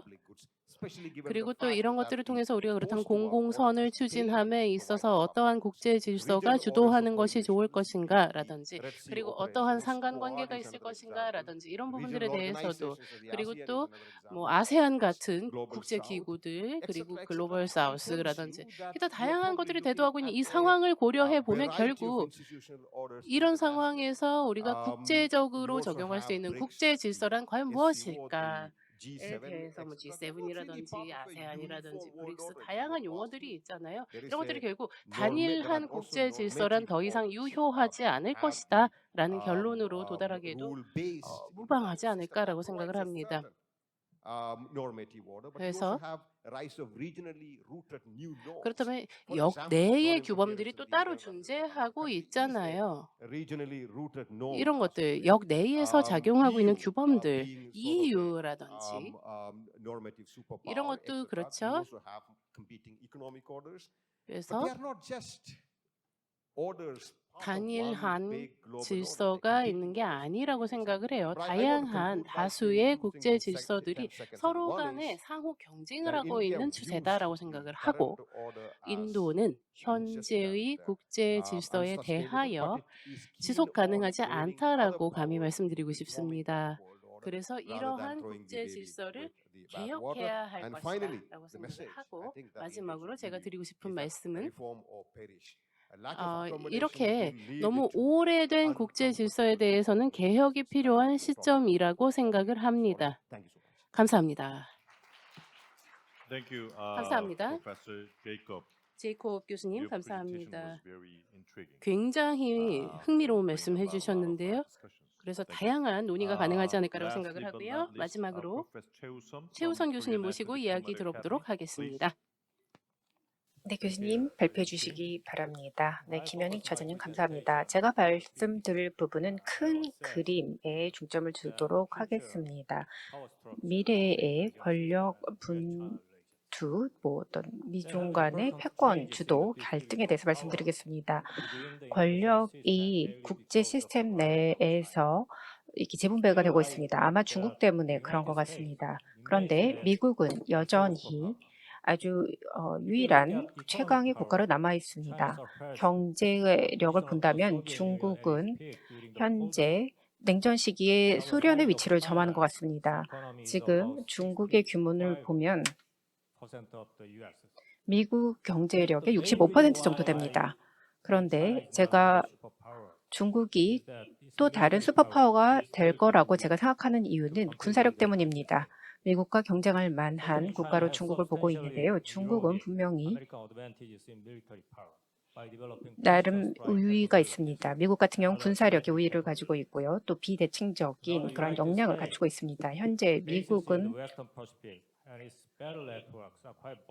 굉장히 그 서구적인 관점에서 그러한 약간 또 위험한 그런 상황에 처해 있고 취약한 부분을 노출시키고 있습니다. 그리고 중국에 대한 공격을 하고 있습니다. 중국은 미국에 대해서 어떤 회사의 주도력을 가진 것에 대해서 도전하고 있습니다. 그래서 여러 측면에서 중국이 미국에 대항하고 있습니다. 그래서 중국 같은 경우도 그 자체적으로 항공기를 개발한다던가 회사력을 과시하고 있습니다. 지금 미국은 여전히 군사력이 면에 있어서 굉장히 지배적입니다. 특히 아시아 지역에서 미군의 군사력은 대단합니다. 그리고 또한 질적인 측면에서도 미국의 군사력은 대단합니다. 기술력에 대해서 보면 그리고 또 투자 면에서 보았을 때 굉장히 좋은 능력을 갖추고 있습니다. 그리고 무엇보다도 미국은 핵 무장력을 가지고 있습니다. 권력 관계를 바꾸는 것은 이 미중 간의 관계에 의해서 많이 주도되었습니다. 미국의 관계는 새로운 패권 경쟁의 구도로 시작되었습니다. 아마 2017년부터 시작이 되었고 트럼프 행정부가 균형화 전략을 펼쳤을 때부터 이렇게 시작이 되었습니다. 이렇게 미중 간의 경쟁이 심화되는 것을 되돌릴 수는 없을 것입니다. 왜냐하면 권력 관계 구조 자체가 많이 바뀌었고 앞으로도 그렇기 때문에 패권 경쟁은 계속될 것입니다. 하지만 현 수준의 미중 간의 패권 경쟁의 수준에 대해서 너무 과하게 볼 필요도 없다고 생각합니다. 아직은 초창기라고 봅니다. 우리는 좀 시간이 더 걸려야지 아마도 냉전 시기와 같은 그러한 경쟁이 보일 거라고 생각합니다. 미국은 중국을 새로운 경쟁자로 보고 있고 균형을 맞추기 위한 전략을 펼치려고 노력하고 있습니다. 왜냐하면 중국에 대해서 지금 여러 관계가 얽혀 있기 때문입니다. 그래서 이러한 부분은 중동 부분에서의 상처가 노출되는 것으로 현상으로 나타나고 있습니다. 미국이 중국에 대해서 정말 진정한 전략적 경쟁자로 주력을 하고 있는 것 같습니다. 저는 현재 정책에 대해서 이야기하고 싶습니다. 중국의 군사력이 너무나 군사 위협이 아직 직접적이진 않기 때문에 미국은 한때 그렇게 미국인과 또 다른 국가가 중국을 견제를 계속하게 하자라고 주장하는 것은 조금 어려울 것 같습니다. 소련 시대와는 좀 다른 것이죠. 미국이 균형을 추구하는 가운데 중국은 그 노력을 더 가해서 더 독립적인 경제를 만들고 또한 군대를 현대화하고 또한 중국이 전 국제 질서에 영향력을 더 행사하고 국제 질서를 만들려고 하고 있습니다. 중국이 미국과의 긴장은 최대한 줄이려고 하고 있을 것 같습니다. 그리고 중국은 군사력을 사용해서 세계 질서에 도전하거나 또는 미국을 도발하려는 것은 자제할 것으로 보입니다. 왜냐하면 중국이 열세라는 것을 잘 알고 있기 때문입니다. 그리고 협력적 관계에서 얻을 수 있는 혜택이 있다는 것도 중국이 잘 알고 있기 때문입니다. 미중 간의 경쟁이 계속 증가하고 있습니다. 하지만 서로를 견제하려고 노력하고 있지 않습니다. 그리고 경제 관계는 계속해서 열어놓고 있고요. 그리고 무기 경쟁 같은 경우도 예전에 냉전 시기보다는 그 수준이 낮습니다. 실제 중국은 약 한 GDP의 2% 정도를 군사에 투자하고 있습니다. 그리고 동시에 중국은 계속해서 미국과의 권력 간의 격차를 계속 줄여나갈 것입니다. 이 부분에 있어서 중국의 권력이 이미 절정에 도달했다라고 얘기하는 것에 대해서 많은 논란이 있을 것으로 생각합니다. 중국의 경제 성장이 둔화되기 시작했습니다.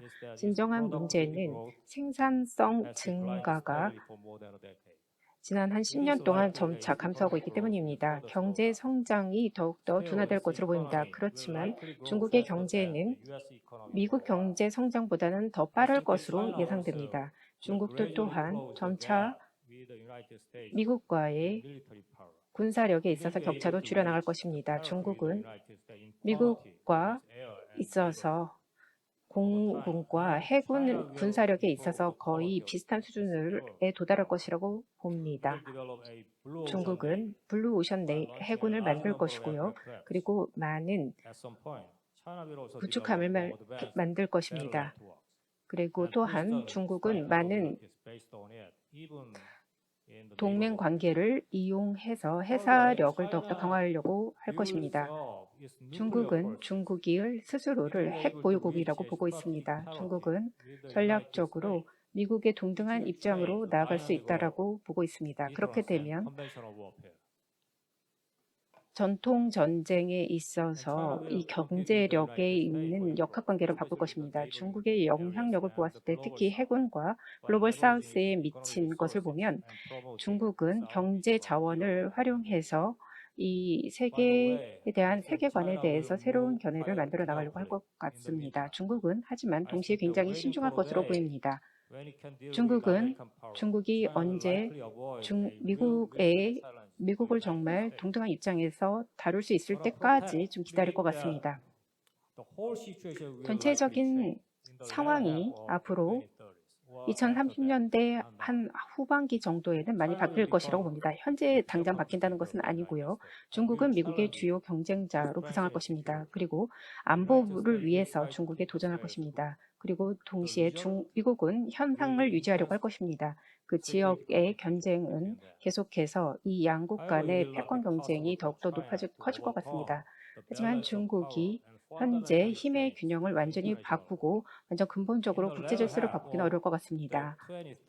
2030년대 후반부가 되면 중국이 미국의 경제 규모면에서 미국을 앞설 것이라고 예측이 됩니다. 그때쯤 되면 그러나 중국의 경제 성장률이 미국의 경제 성장률과 비슷한 수준이 될 것입니다. 이것이 의미하는 것은 양국의 규모가 동시에 비슷한 규모로 한동안 유지될 것이고 미국은 아마도 질적인 면에서 경제의 질적인 측면에서 이점을 우위를 가질 것입니다. 군사력 면에서 본다면 2030년대 후반부가 되면 미국은 질적인 면에서 우세를 점할 것입니다. 이것이 굉장히 현대식 회사에 있어서 굉장히 중요한 부분입니다. 그리고 하지만 미국은 이런 부분에 있어서 기술 면에 있어서 많은 비교 우위를 가지고 있습니다. 우리는 기술을 혁신을 해야 합니다. 미국도 아주 자동화된 무기를 개발하는 등 많은 투자를 하고 있습니다. 그리고 많은 분산화된 전쟁 등의 모습을 대비하고 있습니다.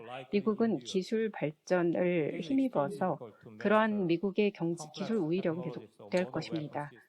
그리고 이를 통해서 중국도 모방 등 기술 개발 노력을 통해서 많은 기술 발전을 추구할 것입니다. 지역적 체제도 바뀔 것이라고 보이는데요. 다국화 추세를 보일 것입니다. 인도도 부상할 것이고요. 아마도 제 생각에는 대부분의 주요국 같은 경우 인태 지역에서 큰 연맹을 미국과 더불어서 만들 것입니다. 그래서 중국을 야심찬 국가로 보면서 중국을 견제하려고 할 것입니다. 나토는 미국을 외교적 측면에서 지원하고 지지할 것입니다. 그런데 글로벌 사우스 같은 경우는 그 반대로 여기에서 중요한 힘의 균형 면에 있어서 중요한 역할을 할 것 같지는 않습니다.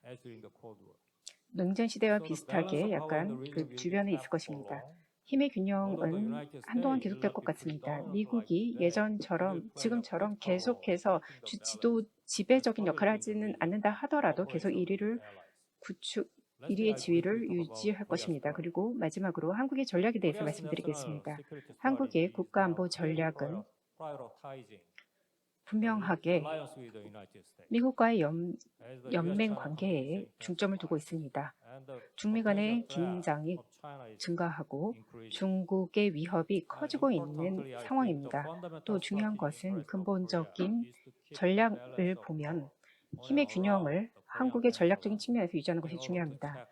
그래서 이를 통해서 그 팽창주의를 견제해야 할 것입니다. 한국과 미국은 근본적인 전략적 이해관계를 공유하고 있습니다. 힘의 균형을 맞추려고 한다는 면에서 공유하고 있습니다. 지역 면에서 협력적 관계를 중국과 맺어가는 것이 중요합니다. 그것도 가능합니다. 중국은 여전히 제한적이고 한국에 있어서 최대 교육국입니다. 그래서 한국은 중국을 관여하고 계속해서 중국과 협력을 추구해 나갈 것입니다. 현재 한국은 중국과의 관계를 개선해 나가는 상황입니다. 그 전에 중국과 한국과의 긴장 관계가 유지되었었습니다. 이제 많이 개선되고 있습니다. 네, 이것으로 제 발표를 마치겠습니다. 감사합니다. 네, 감사합니다. 네, 아주 좋은 말씀이셨습니다. 제가 각각 패널분들께 한 가지씩 질문을 드리도록 하겠습니다. 이제 반대 순서로 가겠습니다. 그럼 먼저 최우선 교수님께 질문을 드리겠습니다. 그다음 마지막으로 할 브랜즈 교수님께 마지막으로 질문 드리겠습니다. 굉장히 미국은 아주 늦은 시간인데 죄송합니다. 양해 부탁드립니다. 그럼 먼저 제가 최우선 교수님께 드릴 질문은 이것입니다. 아마 이렇게 말씀하셨을 때 많은 한국의 전략적인 위치에 대해서 우려를 하셨는데요. 중미 관계에서 한국의 입지에 대해서 우려를 표하셨습니다. 현 정부는 한국이 글로벌 어떤 주도국으로 자리매김하려고 하고 있습니다. 많은 분쟁이 전 세계에서 일어나고 있는데 이때 전략적으로 보았을 때 이러한 국제적으로 진행되는 분쟁에 대해서 한국의 입장은 어떨까요? 네, 2분 이내로 답변해 주시기 바랍니다. 네, 2분이라고요? 알겠습니다. 네, 먼저 이스라엘과 하마스 전쟁에 관해서 말씀드리겠습니다. 이스라엘은 주요 군사 활동, 작전을 보면 어떤 인간적인 측면에서 비극적인 상황을 만들고 있습니다. 이 부분은 아마 나중에 말씀드릴 수 있을 것 같은데 국내적으로 어떤 한계가 있기 때문에 이러한 전쟁을 더욱더 크게 확대시키기는 어려울 것 같습니다. 제가 예상하건대 직접적인 군사 개입이 미국에서 일어날 거다라는 있다고는 보지 않습니다. 그 가능성이 굉장히 적습니다. 누구든 선거에서 이기던 이것은 이란을 견제하는 데 주 관점을 줄 것이라고 보입니다. 그리고 주로 연맹을 만들어서 견제하려고 할 것 같습니다. 계속해서 제약을 주고 동시에 대규모의 지상전은 피하려고 할 것이라고 보입니다. 중동 지역에서 말입니다. 제 생각에는 어떠한 중동 지역에서 어느 정도 일정 수준의 안정성은 유지될 것입니다만 미국은 어떠한 중대한 전략적 우선순위를 바꾸지는 않을 것입니다. 아시아에 있어서는 전략적 우선순위를 바꾸지 않을 것입니다. 그래서 제 생각에 이란과 이스라엘 하마스 전쟁은 큰 전체적인 아시아의 상황에 영향을 미칠 것 같지는 않습니다. 한국에도 큰 영향을 미칠 것 같지는 않습니다. 한국의 전략에 있어서 국가 안보 부분에 있어서 큰 영향을 줄 것 같지 않습니다. 그렇지만 더 큰 영향이라고 했을 때 우크라이나 전쟁이 더 중요성이 있다고 생각합니다. 우크라이나 전쟁이 어떤 절대적으로 전쟁에서 승리할 역량을 가지고 있지 않다고 생각합니다.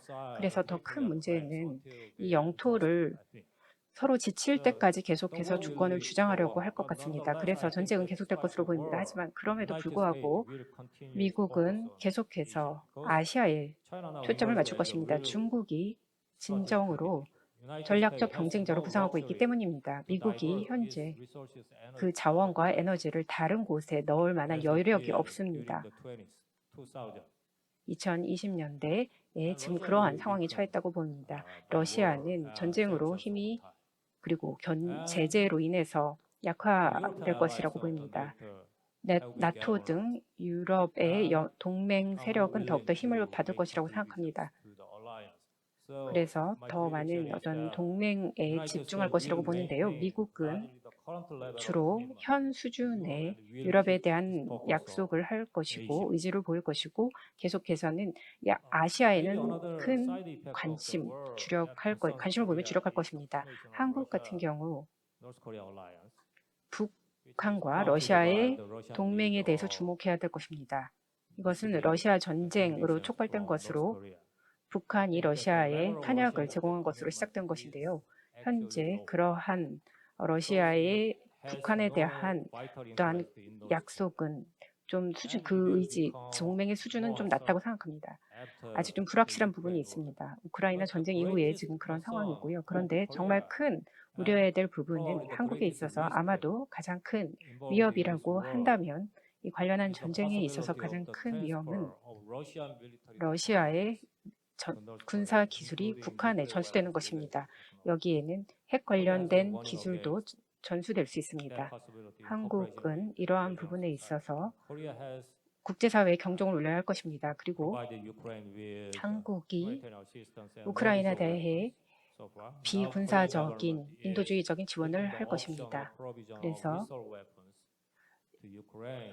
어떤 치명적인 무기를 우크라이나에 제공하지는 않을 것입니다. 관련해서 어떤 중심 기술이 제공되는 일은 없을 것입니다. 제 생각에는 북한의 군사력이 커지면서 한국에 대해서 위기 시기에 핵 문제를 사용할 수 있는 가능성이 커진다고 생각합니다. 왜냐하면 미국의 견제력에 대해서 북한이 잘못 계산할 수 있기 때문입니다.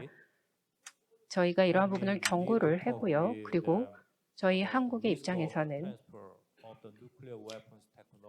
핵무기 기술에 대한 전수에 대해서 따로 별도로 대화를 해야 할 것입니다. 감사합니다. 제이콥 교수님께도 질문 드리도록 하겠습니다. 여러 번 현재의 국제 질서에 대해서 언급을 해주셨는데요. 관련해서 할브렌즈 교수님은 동의하지 않을 수도 있겠는데요. 그렇다면 지금 현재의 혼돈의 상황에서 이 현행 국제 질서가 유지되지 않을 것이다라고 말씀하셨는데 이것이 인도 또는 인도의 기회로 작용할까요? 아니면 도전 과제로 작용될까요? 어떻게 생각하시는지에 대해서 여쭤보고 싶습니다. 지금 현재 미국의 역량을 중국이나 인도 등에 다시 부상하는 국가들이 대체하게 될 것이다라는 견해들도 있는데 어떻게 생각하시는지 궁금합니다. 2분 드리겠습니다. 예. 해당 질문과 관련하여 제가 생각할 때는 지금 현재 작금의 국제 질서 자체로도 기회가 있다고 생각을 합니다. 왜냐하면 해야 할 일, 하지 말아야 할 일들이 있듯이 또 좋은 점, 나쁜 점이 있고 이를 어떻게 활용하느냐와 관련이 있을 것입니다. 지금 음질이 좋지 않아서 동시 통역을 제공하는 것이 어려운 점 양해 부탁드립니다. 예, 이런 것들이 결국 해야 할 일, 하지 말아야 할 일이라고 분명히 우리가 취해야 할 자세가 있다고 생각을 하고 또 여러분들이 현재의 강대국들이 이러한 국제 질서를 기반으로 하여 영향력을 유지해 왔다고 생각을 하는데 지금으로서는 이를 대체할 수 있는 국제 기관이나 기구 등이 부상해야 한다고 생각을 합니다. 이와 관련해서 대안이 될 수 있는 국제 질서가 필요할 것입니다. 이런 것들이 있다면 이는 필히 안정성을 더해줄 수 있어야 한다라고 생각을 하고 이것이 우리가 현재 해결해야 하는 과제라고 생각을 합니다. 이를 위해서는 사실은 지금 현재 다수의 국제 질서가 경쟁을 하다가 충돌할 수도 있는 가능성이 있다고 생각을 하는데 이런 것들이 꼭 불가피한 것만은 아니라고 생각을 하고요. 그래서 우리에게는 여전히 시간이 있어서 보다 더 안정적인 방식으로 새로운 국제 질서를 마련할 수 있다고 생각을 합니다. 그래서 함께 앉아서 또 보다 더 평등한 관점에서의 국제 질서를 논하고 이런 일들은 일어나지 않겠죠. 이런 것들은 정치라기보다는 사회주의적인 정치라기보다는 지금 현재의 세력 균형과 관련된 부분들이 아닐까라고 생각을 하는데 그렇다면 현재의 현실 정치에서 국제 정치는 불안정성과 맞물려 돌아가고 있다고 생각을 하고 인도 같은 경우는 현재의 국제 질서에 대해 용인해서는 안 되는 것, 수긍할 수 없는 것으로 본다기보다는 이 작금의 국제 질서 내에서 번영을 구가할 수 있으리라고 생각을 하고 2000년대 이후 같은 경우는 핵 질서라고 생각을 하는데 이와 관련해서 이러한 여러분들이 부상하리라고 예상하지 못했던 국가들이 부상하여서 작금의 국제 질서를 형성하게 되었고 구성원으로서 지지하게 되었다고 생각을 합니다. 그래서 지금 현재 국제 체계의 불확실성으로 인해서 존재해왔던 공백의 공간에까지도 무언가가 들어찰 수 있게 되었다라고 생각합니다. 네, 왕동 교수님. 네, 이러한 전략적 경쟁 자체를 거부하셨습니다. 그리고 본인의 주장을 하셨는데요. 미국이 중국과 이렇게 경쟁할 그런 의도가 없다라고 얘기하셨는데 실제로 경쟁은 계속되고 있습니다. 그리고 근시일 동안에 계속될 것으로 보입니다. 제가 드리고 싶은 질문은 그러면 이 경제가 끝나면 어떻게 될까요? 그때 경제적인 위기가 올까요? 뭐 위기는 아니라 할더라도 경제적으로 좋지 않고 또 정치적으로 중국의 입장에서 좀 좋지 않을까요? 많은 장애물들이 있을 거라고 생각하는데 어떻게 생각하십니까? 제 생각에 또 근본적인 질문을 하게 됩니다. 이러한 것이 또 구조적으로 이미 결정된 것인가 하는 것에 대한 질문인데요. 구조적으로 설명을 하는 것은 굉장히 파워풀합니다. 왜냐하면 많은 어떠한 이유들로 이런 것을 설명할 수 있기 때문인데요. 저는 이렇게 생각합니다. 저는 어떠한 의지를 가지고 각국이 선택하는 것, 이런 것이 한꺼번에 다 모이게 되면 이것이 역사를 만든다라고 믿는 사람 중에 하나입니다. 사실 우리가 이런 것을 생각해 볼 수 있습니다. 굉장히 다양한, 아마도 최악의 가능성이라고 하면 냉전이 되어서 핵 보유국 가운데 핵전쟁이 일어나는 그러한 나이트메어, 악몽과 같은 상황을 생각해 볼 수도 있겠죠. 하지만 많은 사람들이 이렇게 여전히 믿고 있습니다. 우리가 과거의 어떤 좋은 시기로 키신저 박사님이 얘기했던 그러한 사람들, 그러한 시기로 돌아갈 수는 없을 것입니다. 많은 분도 동의하실 것이라고 생각하는데요. 적어도 저희가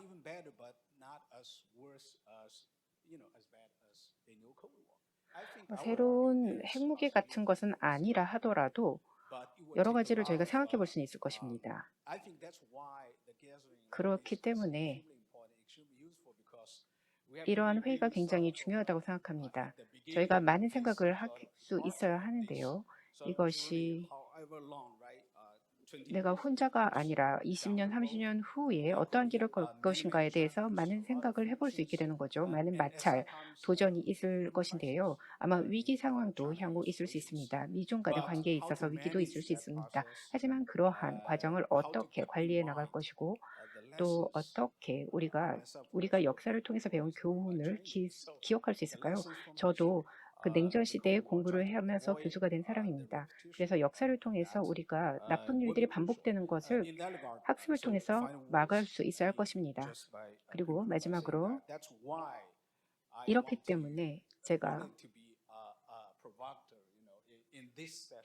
이러한 회의 이번 세션에서 질문을 던지면서 많은 질문을 던지고 싶었던 것입니다. 굉장히 중요한 가정에 대해서 질문을 던지는 것입니다. 많은 사람들이 당연하다고 생각하는 것에 대해서 도전적인 질문을 한 이유이기도 합니다. 그래서 우리가 한번 다시 생각해 보아야 될 필요가 있다고 생각합니다. 또 보편성이라는 가능성에 대해서 생각해 볼 필요가 있는데요. 우리가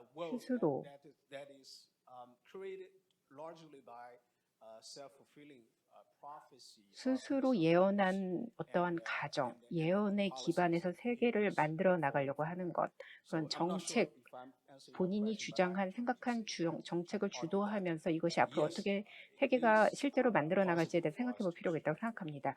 네, 물론 우리가 더 나은 미래를 위해서 더 많은 분쟁이 앞으로도 있을 수 있고 많은 갈등이 있을 수도 있겠지만 네, 많은 생각을 해봐야 된다고 생각합니다. 일본과 미국 간의 협력이 점점 더 강화되고 있는 상황이라고 생각하는데요. 대만 이슈 같은 경우 굉장히 중요한 위협 요소로 간주되고 있습니다. 일본에게 그럴 텐데요. 지금 상황이 일본 정부 차원에서는 국방 역량을 강화해야 할 필요가 있다라고 판단이 될 것 같아요. 특히나 미국과의 동맹을 강화해야 할 필요성이 대두되는 시점이라고 생각을 하는데요.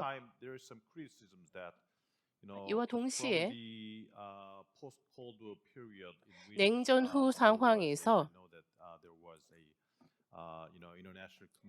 국제사회에서 일본 정부가 걸프전에 파병을 하지 않은 데 대해서 비판의 목소리를 내기도 했었습니다. 그렇다면 일본이 냉전 이후에 어떠한 전략을 취해 왔는지에 대해서도 말씀 부탁드립니다.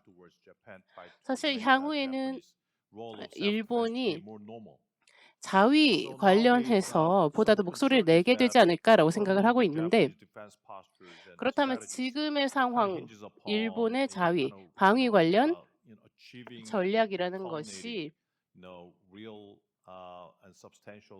실제로 일본이 이 정상 국가와 관련해서 자세를 달리할 수 있지 않을까라는 의견도 있는데 이에 대해서 어떻게 생각하시는지 두 가지 질문입니다. 네, 질문 정말 감사합니다.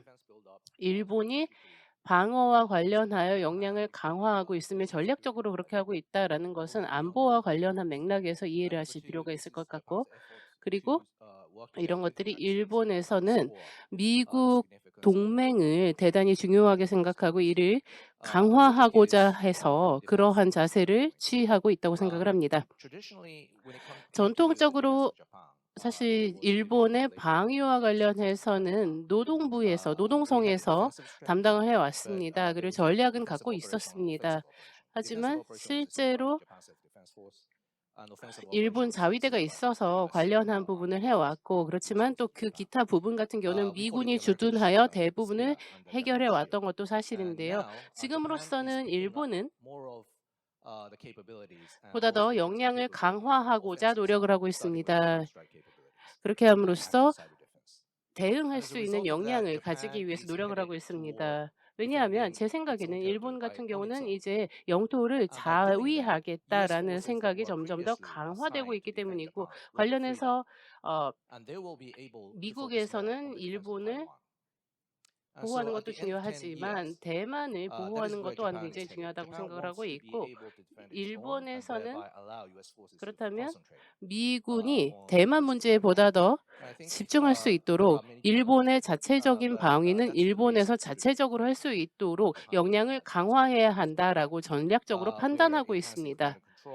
그래서 이와 관련해서 미국의 기능도 중요하지만 호주 그리고 필리핀과의 동맹 관계도 강화하고 있습니다. 또 그렇게 함으로써 중장기적으로는 중국에 신호를 보내는 것이 굉장히 중요하다라고 생각을 하고 있습니다. 이런 것들이 영내에서만 중요한 것이 아니라 영국이라든지 기타 다양한 유럽이라든지 이러한 동맹국가의 관계를 정보라든지 사이버전이라든지 그리고 우주산업 관련해서도 강화하는 것이 대단히 중요하고, 이런 것들은 결국은 장기적인 과업이 되지 않을까라고 생각하는데, 지금으로서는 영내에서 중국의 메시지를 보내는 것이 굉장히 중요하다고 생각을 합니다. 하지만 뭐 당장 일어날 일이라고 생각을 하지는 않고, 양안 문제 관련해서는 이런 것들이 당장에 일어날 일은 아니라고 생각을 합니다만, 이 일을 왜 하고 있는지 사실 정당성, 명분을 가지는 것은 굉장히 중요하고, 이에 대해서는 답변을 드릴 수 있을 것 같네요. Thank you. 네, 감사합니다. Finally, 마지막으로 그렇다면 Professor Halbrand, 할 브랜즈 교수님, you heard all the 관련해서 모든 디스커션 그리고 발표 들으셨는데 I just want to know what you think 이에 about 대한 견해 the 여쭙고 future 싶습니다. international, 향후의 future 국제 질서와 liberalization, 관련하여 어떻게 생각을 하시는지요? what you're 그리고 thinking and what you think will be scenario based 앞으로는 어떤 식으로 afterwards from 국제 now. 정세가 Give example 흘러가리라고 like 예상하시는지, 미국 대선 관련해서도 if we prefer 마찬가지고 to 또 maintain the current US-based 현재의 border, what kinds of 자유주의적 policies, 국제 strategies 질서 would you 미국이 think 주도하고 the US 있는데, 이것이 유지되기 위해서는 미국이 어떻게 해야 할까요? 예, 제가 말씀드리고 싶은 것은 제 견해는 기본적으로 이 뭐 미국이 주도를 할 수도 있고 자유주의적일 수도 있고 어떤 식으로 용어를 붙이든지 간에 가장 중요한 것은 정의 그리고 민주주의와 관련된 부분이라는 것입니다. 그래서 전 세계에서 그런 식으로 지난 몇 세기 동안 중요하게 생각해 왔던 그 가치를 옹호하는 것이 정말 중요하다고 생각을 하고요. 그래서 미국이 세력을 분배한 후에도 국제 질서가 유지되는 것이 굉장히 중요하다고 생각을 하고요. 이를 위해서 미국이 국제 질서를 주도한다라기보다는 지난 80여 년간 유지되어 왔던 이 현황을 유지한다라고 할 수 있겠죠. 그래서 뭐 세력 균형이라든지 그리고 강대국 간의 뭐 문제라든지 그리고 또 민주주의가 계속해서 정부 형태로서 굉장히 우세한 상황이고, 기타 다양한 영토라든지 국제 질서 관련한 공동의 가치와 체계가 있다고 생각을 합니다. 관련해서 우리에게 요구되는 것은 약간의 개혁이 아닐까라고 생각을 합니다. 이런 것들이 굉장히 중요한 부분이라고 생각을 하고, 국제 질서에 있어서도 앞으로 또 계속해서 유지하기 위해서는 약간의 개선과 손질이 필요한 시점이라고 생각을 하고, 뭐 중국 같은 경우는 굉장히 급성장해 왔잖아요. 뭐 사회적으로도 마찬가지고, 그렇기 때문에 이런 것들을 반영하여서 국제 질서가 재편이라기보다는 손질되어야 되는 부분들이 있을 것이고, 그리고 또 미국의 동맹국들이 이러한 국제 질서를 통해서 혜택을 입을 수 있도록 하는 것도 굉장히 중요하다고 생각을 하기 때문에 앞으로도 이런 부분들에 대해서 앞으로도 유지되는 부분들이 있을 것이고 이를 통해서 계속해서 혜택을 입을 수 있도록 해야 하는 부분들이 있다고 생각을 합니다. 또 그것과 관련해서는 이러한 가치 공공선을 수호하는 것의 대가는 굉장히 클 수도 있겠습니다만 어쨌거나 그에 대해서 들어가는 비용도 크겠죠. Thank you. 예, 감사합니다. I wanted to give 네, the 그렇다면 floor 지금부터는 some chances for 청중분들께 questions, but we ran out 질의응답할 of time. 시간을 드리도록 I think the 하겠습니다. session was very 세션 굉장히 다양한 의견을 공유할 수 있는 자리였던 것 같은데요. 그렇다면 국제 체계라는 것이 지금 현재 변곡점에 도달했다고 생각을 하고 굉장히 다양성을 기하게 되었으며 다양한 국가들이 목소리를 내고 있는데요. 그렇다면 이제 대선 이후에 미국 대통령 누가 선출되는가가 굉장히 중요하지 않을까라고 점치고 있습니다. 네, 여기까지고요. 경청해 주셔서 감사합니다. 그렇다면 패널 분들께 큰 박수 부탁드립니다. 진심으로 감사합니다.